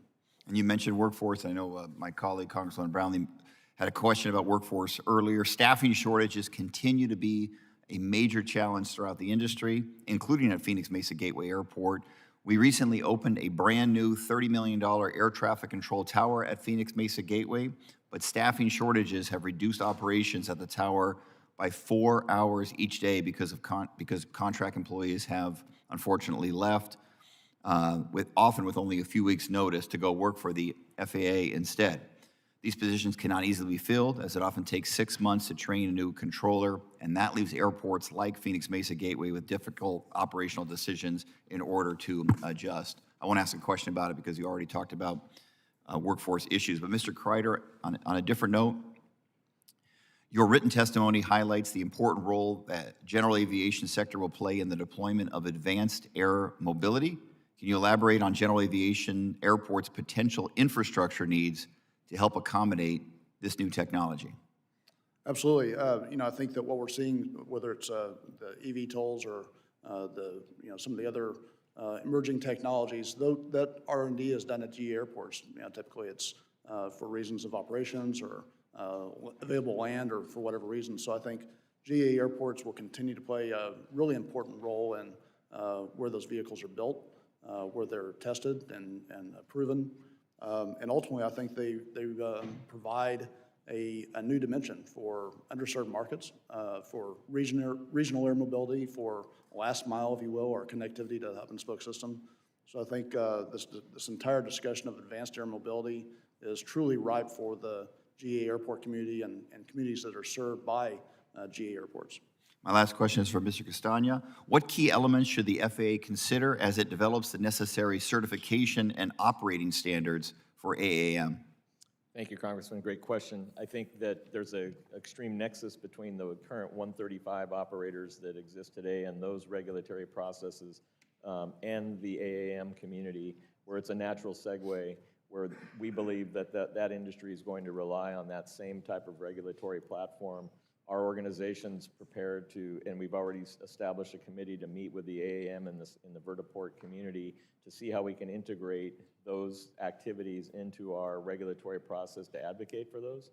And as well, and to tap onto what Mr. Kreider said, the infrastructure required at airports, it requires the streamlining of building codes and other types of coordination where we'll be able to provide the necessary power grid to support those activities. I appreciate your answers. I yield back. Thank you, Mr. Stanton. The chair now recognizes Mr. Burchett for 5 minutes. Thank you, Mr. Chairman. Y'all all probably got up this morning and thought, wow, I'm going to go to Congress. It's going to be really exciting. And they brought you in here, and they don't offer you any snacks. So I'll try to make this as painful as possible for each and every one of you. Mr. Kreider, the FAA required airports to use a toxic firefighting foam. And now, of course, it's warning the airports that it may be held liable for doing so. Is that correct? That's correct. I think that that's a big focus of airports, to make sure that there's protections in place. Well, what do these airports need to do to transition to a new firefighting material? Well, I think first of all, we need to patiently await for the new materials. Wait, say that again. I'm sorry. Well, I think first of all, we're all patiently awaiting for the new materials to be approved. So having a viable alternative to PFAS materials is first in line. But generally, airports preparing to make the transition as far as vehicles and equipment, those are all big factors. So again, it's another topic. You don't want to throw the baby out with the bathwater. It's a regulated material. It's used for to enhance safety. So none of us want to jeopardize safety or an important tool to save lives until there's a valid alternative in place. But you're confident something's in the pipeline, so to speak? Sir? You're confident that this new material is in the pipeline, so to speak, to be? Yes. Any idea when they'll wave the magic wand and say it's okay? No magic wand, sir. We can get you an IOU on that, though. So certainly, I don't have that in front of me. But Right, probably about the time the new one, they need another one. So, and Mr. Castagna, how do you say that name? Help me out there, brother. Castagna, like Castagna, I got it. Lasagna, there you go. I got you. We'll birch it. Nobody gets it right either, so don't worry about it. Does the FAA, do you think they issue timely rulemaking? Of course, this is the leading question, so go ahead. So the rulemaking process is certainly troubling for our members and needs refinement. What kind of timeline do you usually put on something like that? When you're sitting around at the coffee table at work? Well, when we're looking at rulemaking today, you're looking at least a year-long process or more. Well, it's any consolation. It takes me over 6 months to get a response from the IRS, so that's not for me personally, it's for my constituents. Do you feel like this affects America's influence on international aviation standards? The rulemaking, I absolutely do, from the standpoint of, our collective industry here has been the world's leading power in aviation, and the fact that we're slowing down the process we're competing now with other foreign governments that are moving technology and moving activities at a much faster pace than we are. Mr. Pelton or Mr. Baker, do you have anything to add to any of this? As far as rulemaking is concerned, it's absurdly long. I mean, I don't think when you talk about 12 months, it's usually 24 months. We've been working this mosaic issue, which is very important to the growth of general aviation. And I think everybody's in agreement as to what needs to be done. And it'll be 2024 before we see it. Because of that, we're not able to certify electric-powered airplanes, which right now, this is some of the environmental issues that we're dealing with, along with new technologies that are being held behind. What's probably the most offensive as a U.S. citizen is Brazil has already put this in place, and they did it in less than a year. Brazil has. They put what the equivalent of mosaic improvements to LSA, the LSA category of airplanes. You mentioned the electric airplanes. I know that I saw something on hydrogen airplane, hydrogen-powered, new green hydrogen or whatever that is. I mean, you know, it's just a byproduct of water, but go ahead. I'm wondering, where is that in your all's figuring? I mean, hydrogen has been around in development, and everybody jumped all the way to the electric power, which I think we've all found that the battery density power is not where it needs to be. Yeah, I suspect the big boys at the table, corporate table, probably figured that out pretty quick, that, you know, if somebody could fill up in Knoxville down there at Fort Loudon Lake and cut them out of their deal. So, but I'm not a conspiracy theorist. And I'm not bitter either. But I think, though, when you get back to the rulemaking piece, this is another example of there are many technologies out there that we need to explore and let those who are ready to be able to be implemented, allow them to move forward without jumping to the far end of the technology curve. Thank you. Thank you, sir. Mr. Baker, I have no time left, so if you can say something quickly so you can earn your keep today. You're good? All right. That's great. Mr. Chairman, yield back the remainder of my time. Thank you very much. Thank you, Mr. Burchett. Chair now recognizes Mr. Auchincloss for 5 minutes. Thank you, Chair, and Mr. Baker, I'll let you get a turn here. You mentioned in your testimony that modernizing the air traffic control system is among the primary safety and regulatory functions of the FAA. How can Congress use this FAA Reauth bill to help modernize outdated air traffic control systems and improve the workforce pipeline? So the workforce pipeline, I think the support of the NCAA bill, which has been mentioned, is the number one way that we can move that forward. As was mentioned before, 400 members of Congress approved it the last time around. It's important to get that done and pull the whole aviation community together to work on workforce, because there's a lot of young people that want to be in aviation. As far as other things that the Congress can do from a safety perspective and growing aviation, we think it's really important that we take these technologies, as Jack just mentioned. Some of these things, these technologies need to get approved faster and faster, and they're way too slow today in the rulemaking process. Thank you. Mr. Kreider, I'm interested in ways that airports can more effectively manage curbside traffic to improve the passenger experience and improve throughput from curb all the way to the gate. One way smart cities are tackling this issue is through remote enforcement of curb management policies, drop-off, parking, et cetera. This allows cities to better manage the curb in a more cost-effective way. How could large and medium-sized airports benefit from remote curbside enforcement? Well, I think there's a myriad of technologies that are being deployed at airports, whether it's for TNCs or which goes speaks directly to curbside management. TNCs? Transportation network carriers. Oh, TNCs, got it. TNCs, I'm sorry. The Ubers and the Lyfts of the world. To wait time analysis, and they give the passenger better information and a better experience. So I think the short answer is more technology and more integration of technology into the terminal. Are there, at the FAA, or at the federal level, are there proscriptions or laws that are impairing the ability of airports to do remote enforcement of curbside management? So obviously, you're allowed to get traffic enforcement. Not that I'm aware of, but we can certainly get an answer back to you. Let me confirm. I'd appreciate that. If you could follow up with my office on impediments you see to the ability to use technology to do remote enforcement, I'd appreciate that. So specifically to remote enforcement? I think we'd love your input on the entire curb management situation, but particularly on whether airports are interested in trying to do remote enforcement and are held back by existing federal law or regulation from FAA. Okay. And then, again for you, Mr. Kreider, you mentioned in your testimony that capital needs for non-primary and GA airports are more than $19 billion over the next 5 years, and I agree that supplementary discretionary grants and increased AIP funding could help support commercial and GA airports' ongoing infrastructure needs, coupled with additional flexibility in how airports can spend AIP funds. Could you walk us through why airports need that additional flexibility, especially larger airports like Logan at Boston? Well, I think there's some trends that, regulatory process, environmental clearances, Part 163 requirements that slow down development.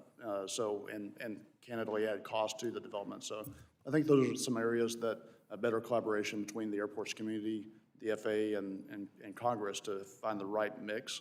Certainly, we don't want to go backwards in the advancements of the reasons for those laws, but I think a streamlining of the regulatory process and approval process is really what we're asking for. Terrific. I'm going to yield back, actually, the rest of my time. Thank you, Mr. Auchincloss. The chair now recognizes Mr. Molinaro for 5 minutes. Thank you, Mr. Chairman. I appreciate that. I spent the last 12 years overseeing one of the largest general aviation airports in New York State, Poughkeepsie, New York, recognizing the valuable role general aviation plays in the aviation community. I can tell you in my district alone, it's responsible for hundreds of jobs and $60 million worth of economic activity. It is very much the backbone of America's aviation world, and in many ways the pipeline to jobs. And so I'd like to continue down the workforce development path for a moment. Mr. Pelton, we recognize that there is increased obvious demand for pilots and moving them through that pipeline. U.S. flight schools are oversubscribed, both large and small. We know we're not able to meet the demand. And in many cases, of course, this is slowing down the ability to move pilots from general aviation into other occupations in the commercial sector. Could you just talk briefly about what happens to America's aviation system, if you will, if these flight schools don't exist, and quite frankly, also what we might do to expand capacity? Well, thank you for the question. I think when you forecast forward what we're seeing as far as the needs and demands from pilots, whether it be the military or commercial aviation over the next 10 years, the facts pretty much stand for themselves as to if we're not able to keep that pipeline going, then our commercial travel will be slowed down because of the shortage of pilots to be able to operate in the commercial sector. So that's really where we'll see it long term, and that's an effort that's compounded by the retirement of airline pilots in the baby boomer era, and then the lack of new pilots coming forward. So it's critically important that we have a viable training sector, that we support it. Again, some of our earlier discussion around the ability to have designated pilot examiners, which are a shortage right now, is one of the leading factors to it. And we also believe that Mosaic, which is the regulatory rulemaking change that we're hoping will be able to bring new aircraft into the market that are more affordable and more efficient for the flight training market, also hoping to be able to reduce the cost associated with training with those new developments. I appreciate that. We developed in conjunction with our community college, and I certainly would like to see more of this across the country, an experiential hangar for pilot training and airframe mechanics. Mr. Baker, could you just following up on your testimony regarding AOPA, the aviation STEM curriculum, speak specifically to the value of the Section 625 workforce development grants, how they help to prepare the next generation of aviation workforce? So yes, our STEM program, which was funded exclusively by donors to the AOPA Foundation, was built over 4 or 5 years to create STEM education from the 9th through the 12th grade. And again, it's free to all the schools that want to do it. Today, we're in 400 schools. I think the opportunity to be in 2,500 high schools around this country, with about 1 out of every 10, is the opportunity. If we get the NCAA moving along the right way, I think we can get a lot of energy around this, because these opportunities can be used in high school to get college credits, whatever career it is, whether it's mechanic, technician, controller, pilot, engineer. All these career opportunities have never been better, and these young people are excited about it. And today, we've got over 40% of these young people are young people of color. We've got over 25% young women taking these tough classes in high school.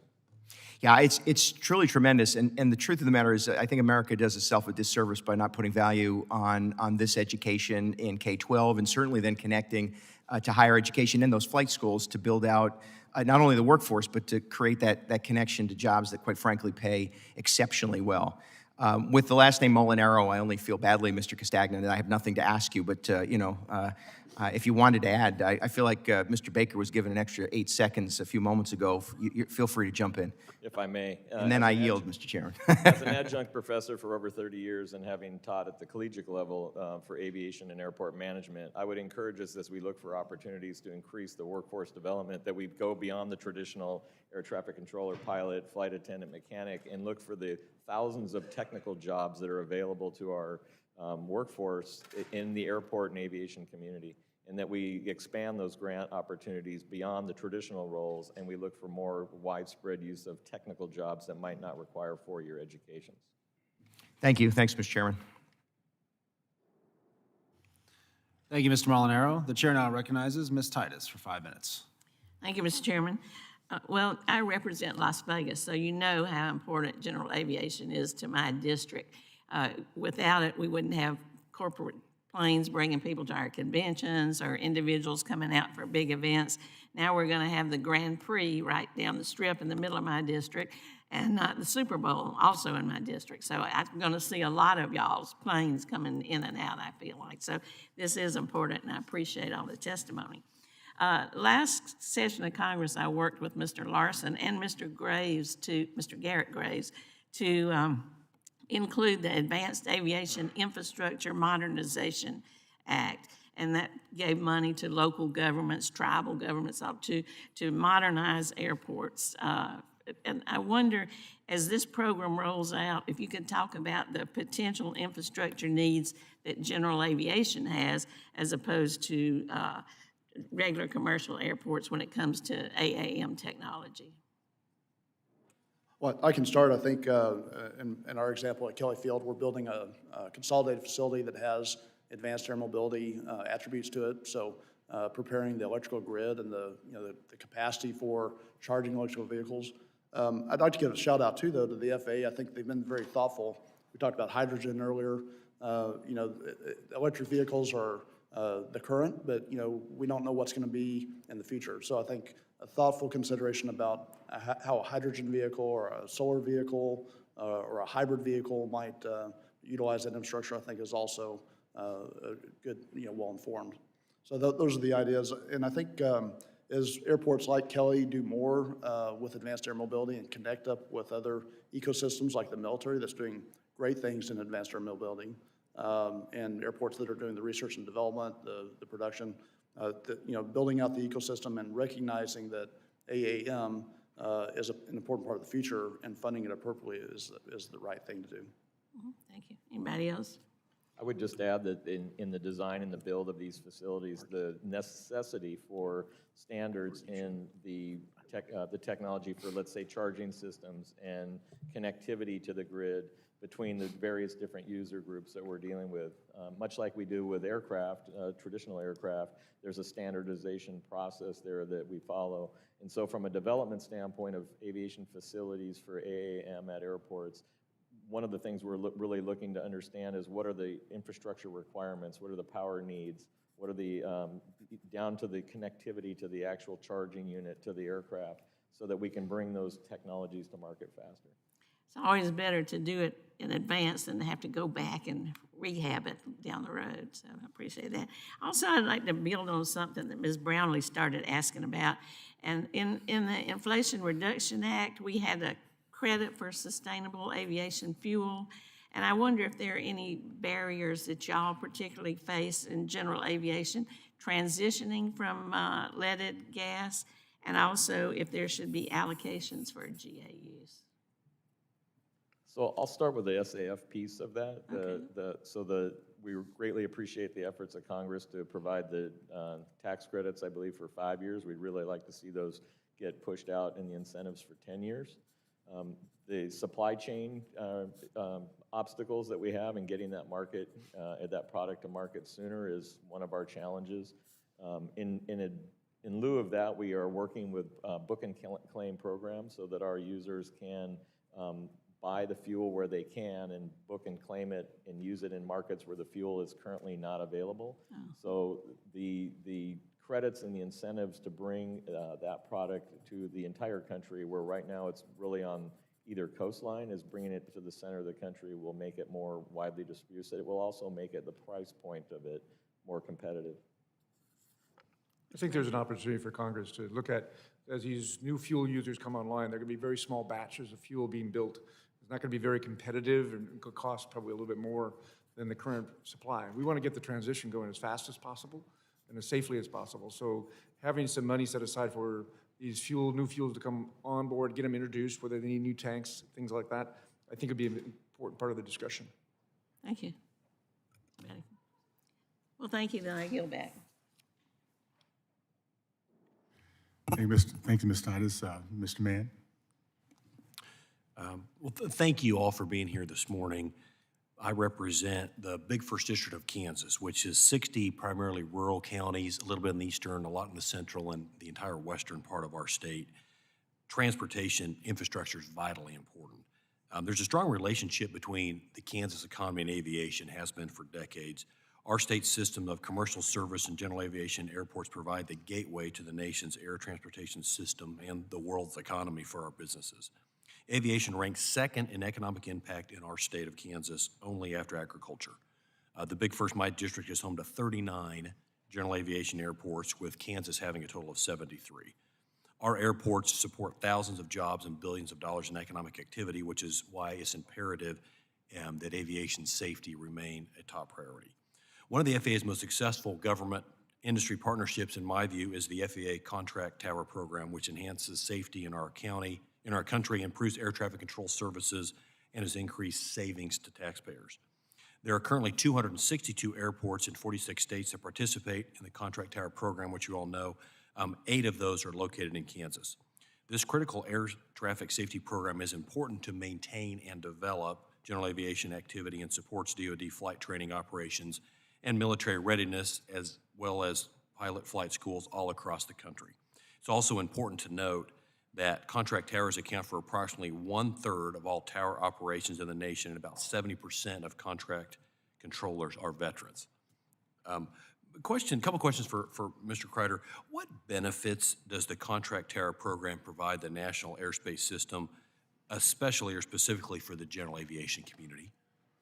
Well, I think it's a huge part of enhancing safety. I mean, as I mentioned before, many airports that grow in operations to the point that they need air traffic separation, it's a great entry point. So having that contract tower then interface with the national airspace system, talking to centers and TRACONs and FAA tower facilities, that's all really important. So I think, one, it plays a tremendous role in safety. It plays a tremendous role in enhancing a system of separation and air traffic separation. But I think the challenge is that we have the program is a few years old now, so the towers that first entered that program are aging. They need refurbishment, in some cases replacement. So an investment in that regard, Bill again touches on that, but there's more work to be done. You mentioned the 200+, 260+ towers across the country, so there are pretty vast needs out there for refurbishment, for replacement, for equipment that helps the integration of the controllers and workforce as we discussed earlier. I agree. The 9 in Kansas, I've not toured all of them, but I've toured quite a few of them, and a lot of them need updated, as the technology continues to change. Second question, and you touched on this, Mr. Kreider, staffing shortages. Labor is tight, a lot of parts of the country. Kansas is no exception. Staffing shortages continue to be a challenge throughout the aviation industry, including with contract towers.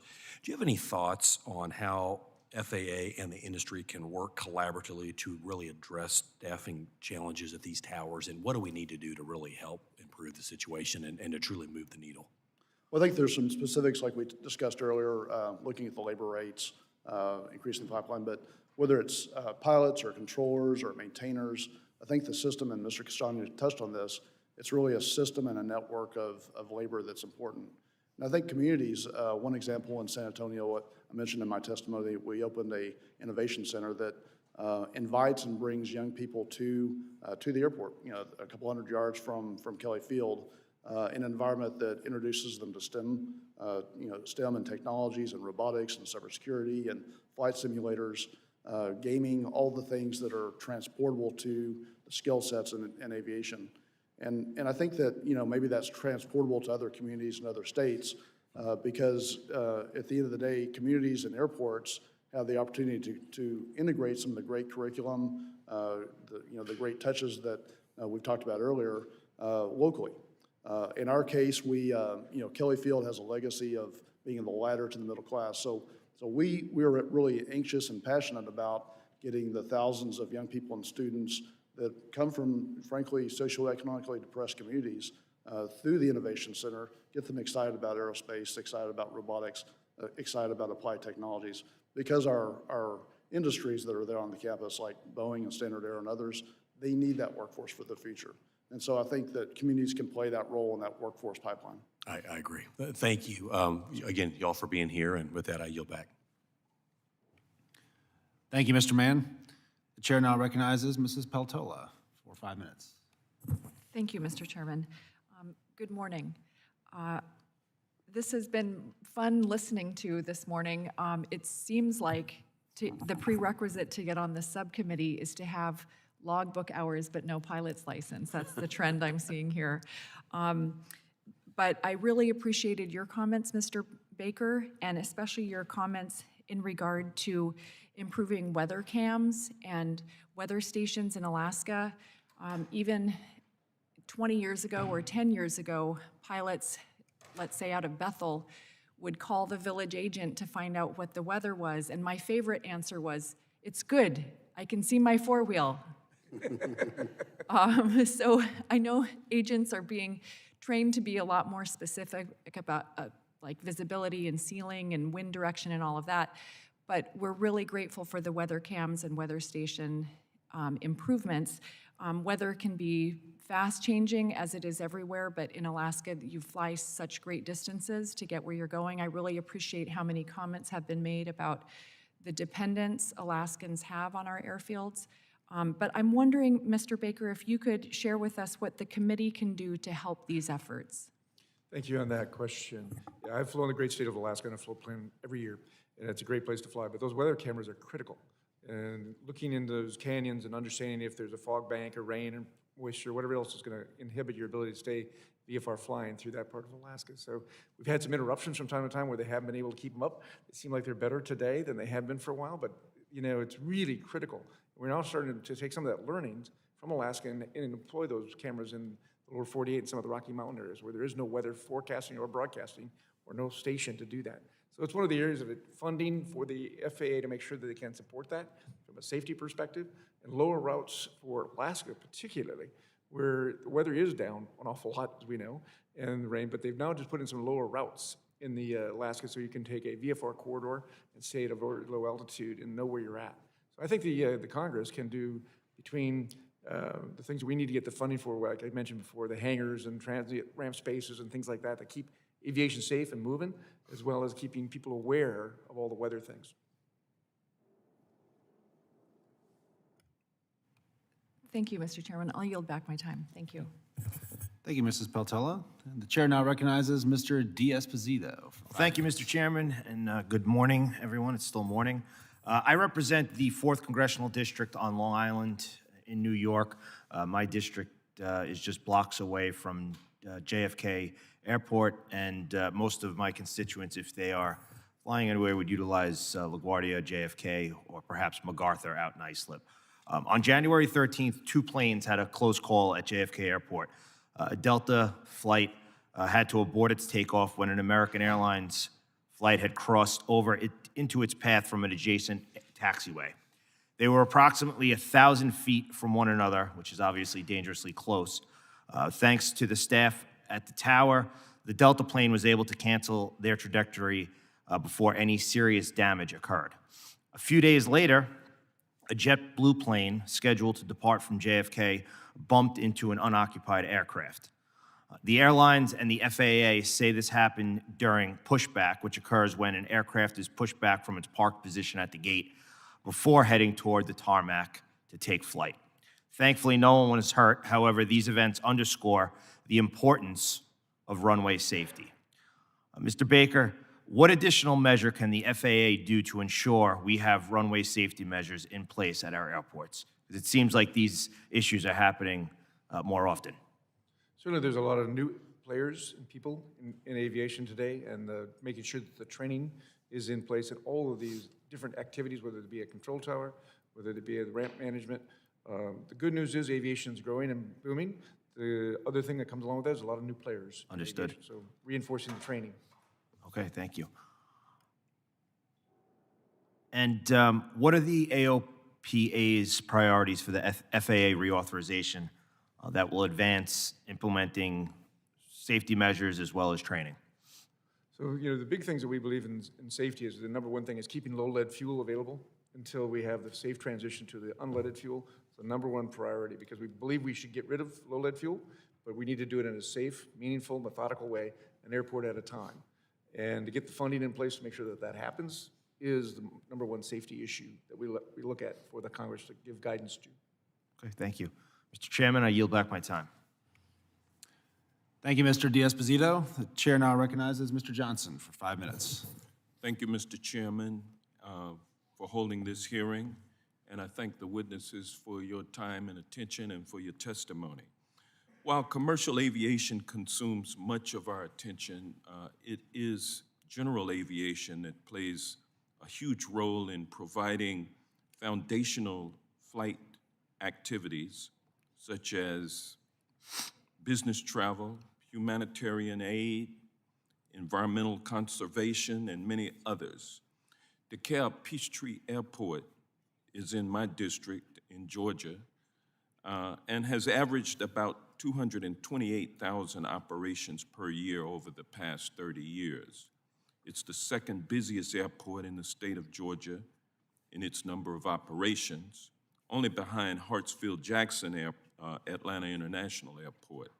Only 8 miles from the heart of downtown Atlanta, this airport makes it the airport of choice for general aviation operators visiting the Atlanta metropolitan area.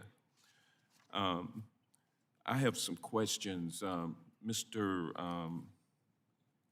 Costanga, you mentioned that there was a huge workforce shortage in aviation. Is that correct? Yes, sir. We're experiencing workforce shortages from the ramp worker to the pilot community. And do you find generally that the aviation workforce is underrepresented in terms of people of color and women? So our position is we believe that a diverse workforce is certainly a resilient workforce. And the efforts that have made in the last few years in working with different groups, the Tuskegee Airmen and the Women in Aviation groups, and bringing more persons of color and women into this aviation industry is certainly important to our organization. I think all of us here at the table feel that that's a critical role. I think it ties to the going back into the schools and into the younger and introducing aviation in all different workforces at all levels and attract them. We were mentioning the air traffic control and what can we do to increase that.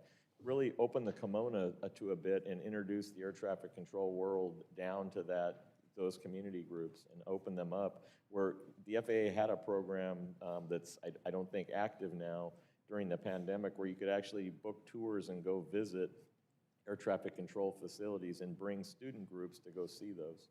Doing that and bringing inner city school kids and bringing kids from high schools to that will certainly open the door of interest. Okay, thank you. How about you, Mr. Baker, in terms of the pilots? Do you find the same dilemma exists? Yeah, I'm very excited, though, that our high school initiative, which is about 40% of our young people of color that are taking these classes, STEM education, because they see the career opportunities, and the opportunities have never been richer and better. and 25% young women, which is in a category where we only have 5% of our whole pilots that are women today. So it's really a new opportunity, but you have to bring that to them to show them the pathways exist for them to get onto this program. So that's why it's really critically important we get the support of the NCAA to get this thing rolled out to 2,500 high schools around the country. Yeah, because, you know, I mean, it's a fact that our country is becoming more diverse. And if we don't target underrepresented groups, and they may be underrepresented for whatever the reason might be, but if we fail to reach out to try to recruit or try to inspire folks, we're doing ourselves and our industry a disservice. And so I just want to apologize to everyone for sinking into just a small bit of wokeness. I'm so sorry. Now, Mr. Pelton, what impact does limited airport infrastructure funding have on general aviation airports? I'm probably not the best served to answer that, but the immediate need is if we believe that our 5,000 current general aviation airports are critical to the infrastructure of this country, we need to make sure that we maintain them as we do with our road systems or any other infrastructure. So it's critically important because a lot of these areas, that is a vital link, whether it be for medical services or rescue or other issues. So we should be making equal investments in our 5,000 5,000 public use airports around the country other than the major airports. Otherwise, we're letting our infrastructure deteriorate. Thank you, and my time has expired. Thank you, Mr. Johnson. The chair now recognizes Mr. Kane for 5 minutes. Thank you, Mr. Chairman. My district starts really 20 minutes away from the Newark Airport and has many other local airports within its boundaries. And I think we all certainly understand that general aviation is the backbone of the United States aviation system, as it contains pilot training, workforce training, and emerging technologies for safe skies. As general aviation supports more than 1.2 million jobs and contributes approximately $128 billion to the United States GDP. On the issue of so many middle-class families in my district and across the country are being impacted by the inflation rate, and when they're sitting around at their dining room tables.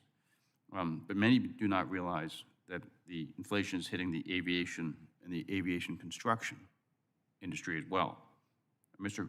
Kreider, can you please tell us about how inflation and rising construction costs continue to undermine the ability for general aviation airports to complete projects and thus hurting the communities that they're intended to serve?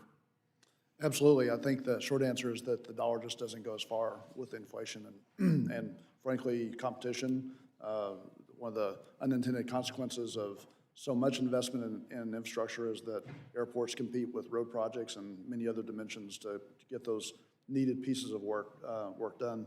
But I think back to the funding level, if you look at the basic AIP entitlement for general aviation airports, it's been at $150,000 for the last 23 years. So to your point, sir, $150,000 in 23 years ago, what that buys you today is radically reduced. So I think a focus on both changing those formulas, because you have some very large airports. We talked earlier about Peachtree, Kelly Field's another great example. We have large-scale commercial aircraft that operate from those GA airports.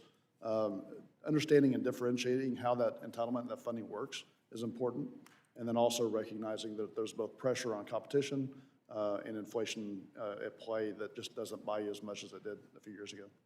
So do you think there, as a follow-up, therefore, do you think that there should be more flexibility in how airports are permitted to use AIP and IIJA funding in recognition of these evolving needs?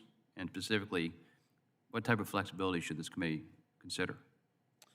I do. I think, as we talked before about, the regulatory process, getting approval to build projects, but also where those funds are directed, how, relying on airport sponsors to invest those dollars most appropriately. That speaks to eligibility items, and frankly, a recognition of facets like industrial airports, infrastructure that supports large job centers and commerce that's essential to our system. I think those are some areas for improvement, but greater flexibility overall, the ability to invest wisely, appropriate to that specific community and airport. Thank you, and thank you for the panel for being here today. I yield back. Thank you, Mr. Chairman. Thank you, Mr. Kane. Chair now recognizes Ms. Holmes Norton for 5 minutes. Thank you, Mr. Chairman. Mr. Castagna, as co-chair of the Quiet Skies Caucus, I'm glad you brought up advanced air mobility and the ability of new aircraft design to limit aviation noise.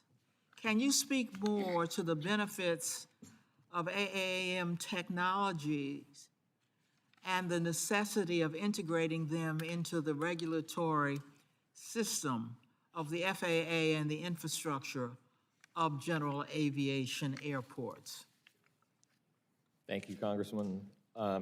Airports and urban communities are certainly challenged by the continued need to maximize their economic potential and opportunities and workforce development, and at the same time mitigate to the best of their abilities environmental impacts to their neighborhoods, such as noise and other issues. AAM provides a huge opportunity to airports if the infrastructure can be brought in to support the electric aircraft or hydrogen and these new technologies, which are ultimately going to reduce the footprint of noise in these neighborhoods because those aircraft are significantly quieter.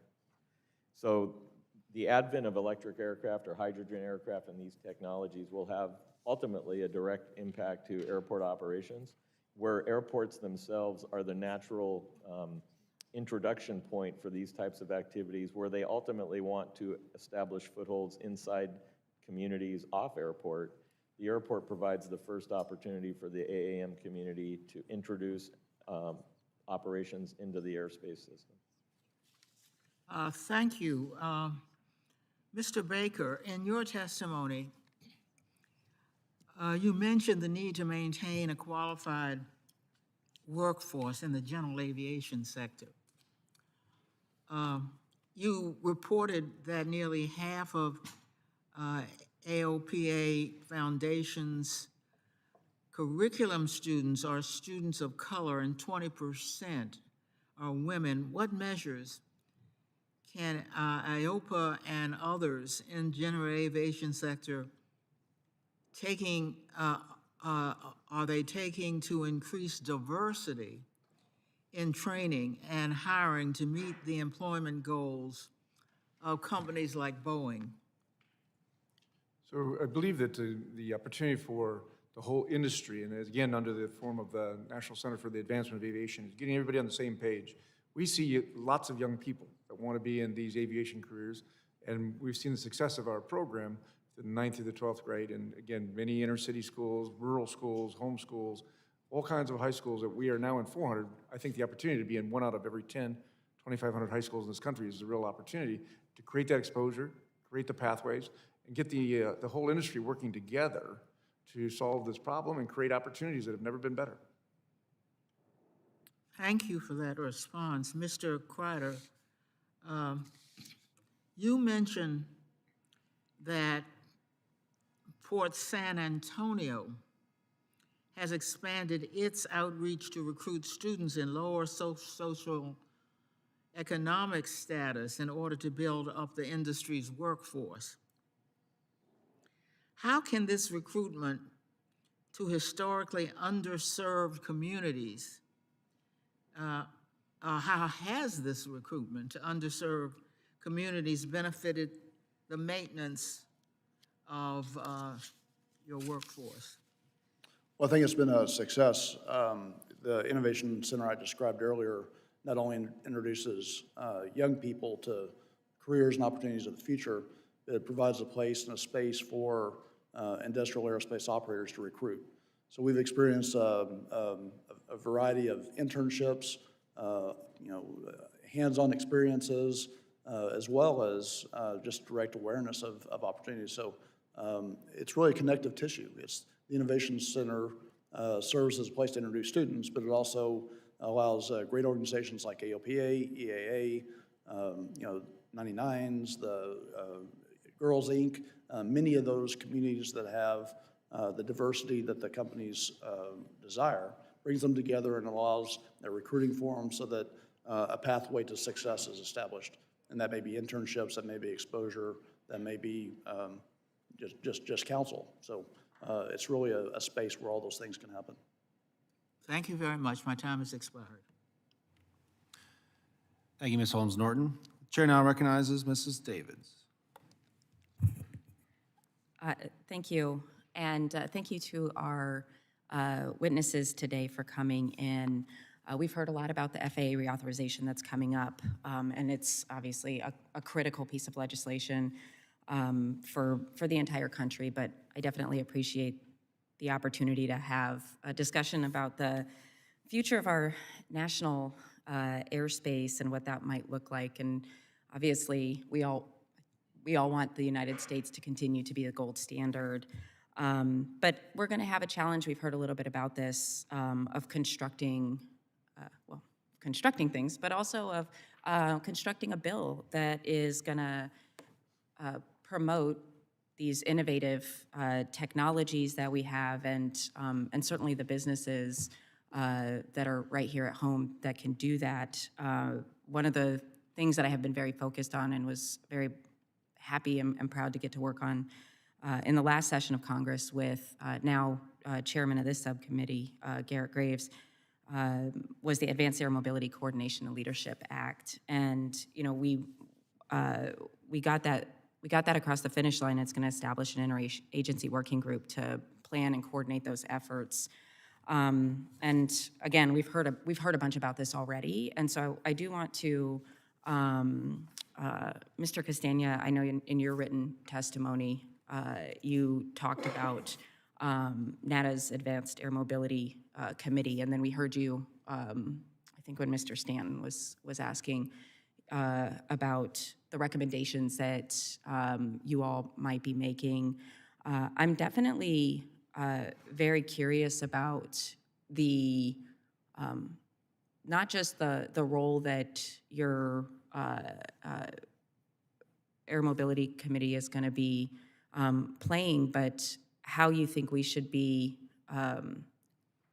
integrating and looking at the issues, problems, and then those recommendations, because I think right now with such new technology, it might surprise folks to know that the federal government is not always on the cutting edge of these things.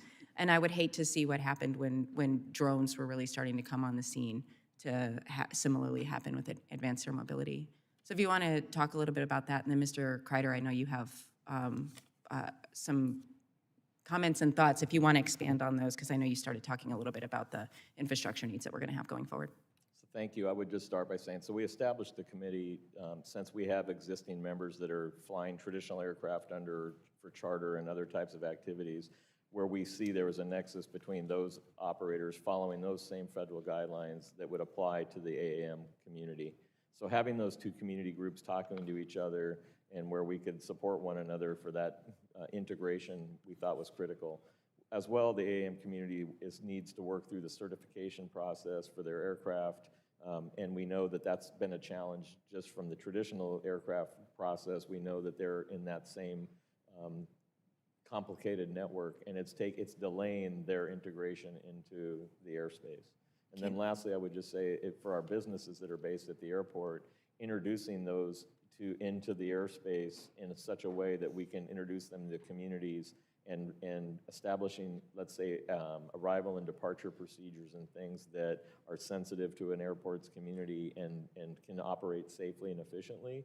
That's the natural course where we believe it should start. But we ultimately know that AAM wants to branch out beyond the airport boundaries out into communities to operate.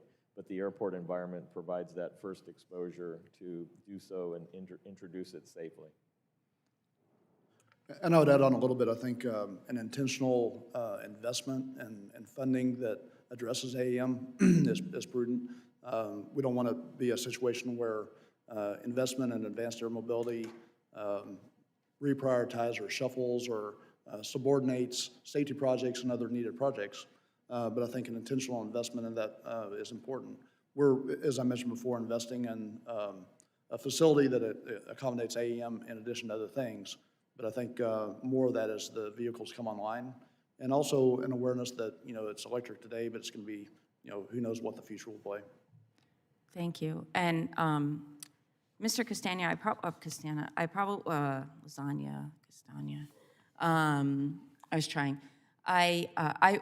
will want to follow up because I'm running out of time about those certifications, which part the certifications will come under as we look at AAM, and trying to make sure that we're, that this committee and the folks on the T&I committee in general understand what that process is looking like for you all as you're trying to work through it. I know it's through with the FAA, but Happy to have our staff reach out to you as Thank well. you. Our sister organization, GAMA, the General Aviation Manufacturers Association. So it's part 23 of the federal process.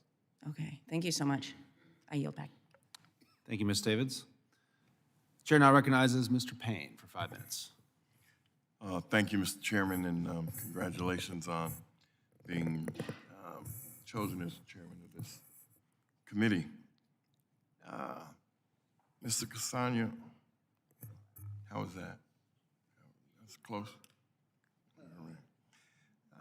As a co-sponsor of Mr. Larson's Advanced Aviation Infrastructure Modernization Act, I was pleased to read in the testimony of your support of adding electrical vertical takeoff and landing, or EVTOL aircraft into our air system.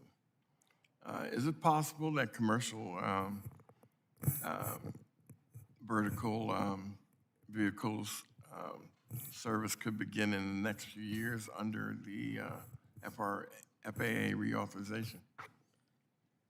So we know that there's a number of participants in the AAM place. There's several hundred in some cases of these manufacturers. We know there's going to be a lot of consolidation in the manufacturing world.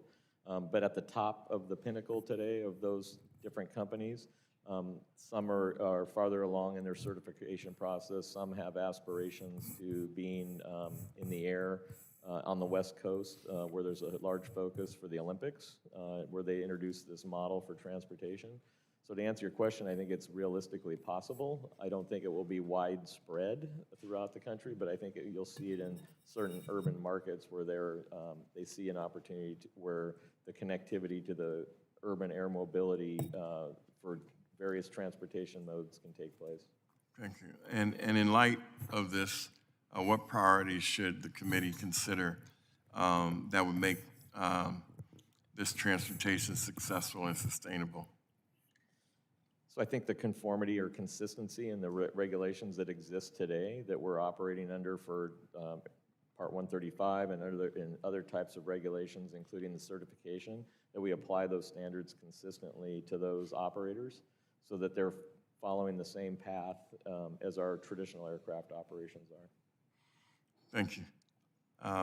Mr. Kreider, are airports ready to add this service? And what else can this committee do to help you add these new aircraft to your operations? I would say it's a mixed bag. There are some airports that are very, very aggressive in seeking this new technologies and setting up systems, Kelly Field being one of them, but there are others out there that are anxious to integrate those vehicles into the system. There are others that are waiting to see, so it's definitely a mixed bag.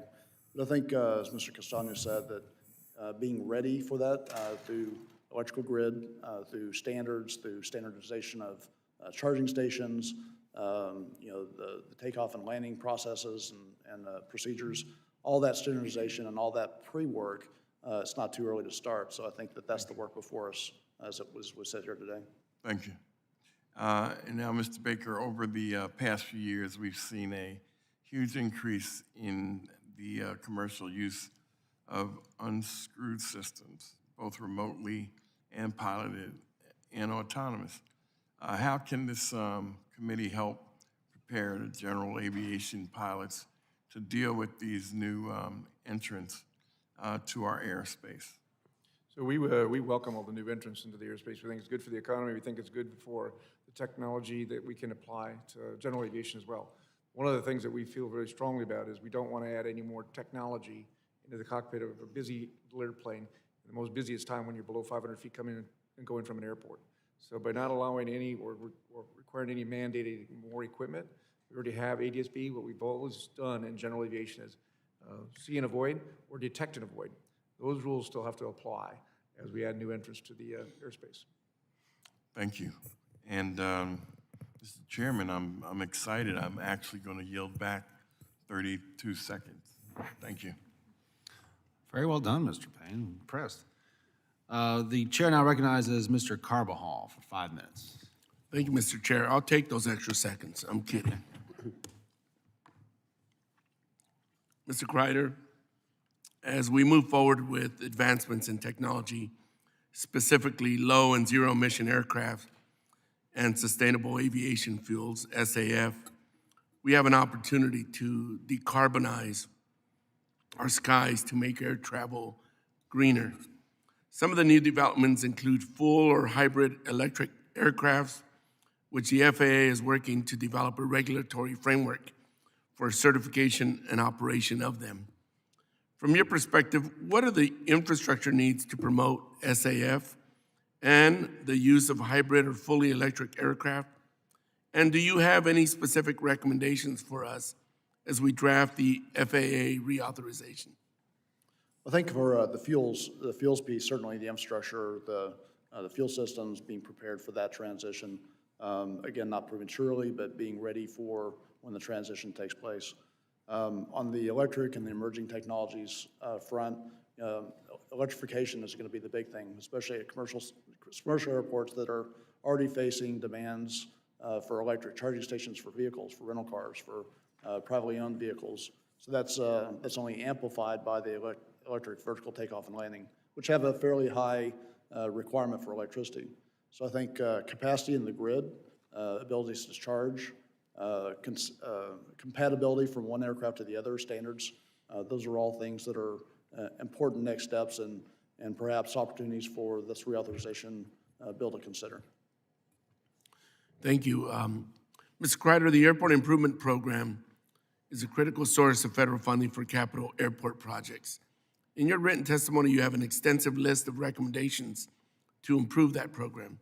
One of your recommendations to this committee is that we increase the authorized levels of Airport Improvement Program to $4 billion annually. Can you elaborate on the needs to increase the authorization? Yes, sir. I think that, recent history has proven that there are many great projects that absorb supplemental appropriations, discretionary appropriations, the bill work. So more work has yet to be done, though. I think we've had a fairly stagnant level of basic AIP for the last few years. So $3.35 billion, I believe, has been the baseline. So increasing to $4 billion, in our opinion, makes great sense in a number of fronts. One of it's recalibration of the formulas, the formula for GA airports, but also medium and large hub airports. So a bit of a recalibration, if you will, that recognizes the different level of investment required at airports of wide variety and a variety of activity levels. So yes, we think $4 billion is certainly warranted in addition to the supplemental appropriations that we've seen in the last few years. Thank you. Mr. Baker, you have made great points on the impacts of the general aviation industry. It is an economic driver and supports more than 1.2 million jobs. But you also discuss workforce gaps and the need to train the next generation of pilots. How can Congress help support this And what partnerships can we increase with schools across the country to achieve that goal? Okay, a couple of those things are important. Thank you again for that question and the point of view. You know, we still believe we've got an opportunity today to make general aviation even better by having transient ramp spots at all these airports. So people can come and go to all these 5,000 public use airports unencumbered by some of the FBO costs that we see today. But we look at the opportunity to grow aviation and bring young people into aviation. I think the NCAA bill, which nearly passed the House last year with 400 votes, should get through today in Congress to support a bigger, broader way of bringing high school education to more than 2,500 high schools, more than 10% of the high schools that exist in this country, giving everybody a pathway and an opportunity to join this great career, aviation. Thank you very much. Mr. Chair, I yield back. I thank the gentleman for yielding. Are there any further questions from members of the subcommittee who have not been recognized? Seeing none, that concludes our hearing for today. I would like to thank each of the witnesses for your testimony. I ask unanimous consent that the record of today's hearing remain open until such time as our witnesses have provided any answers to questions that may have been submitted to them in writing. Without objection, so ordered.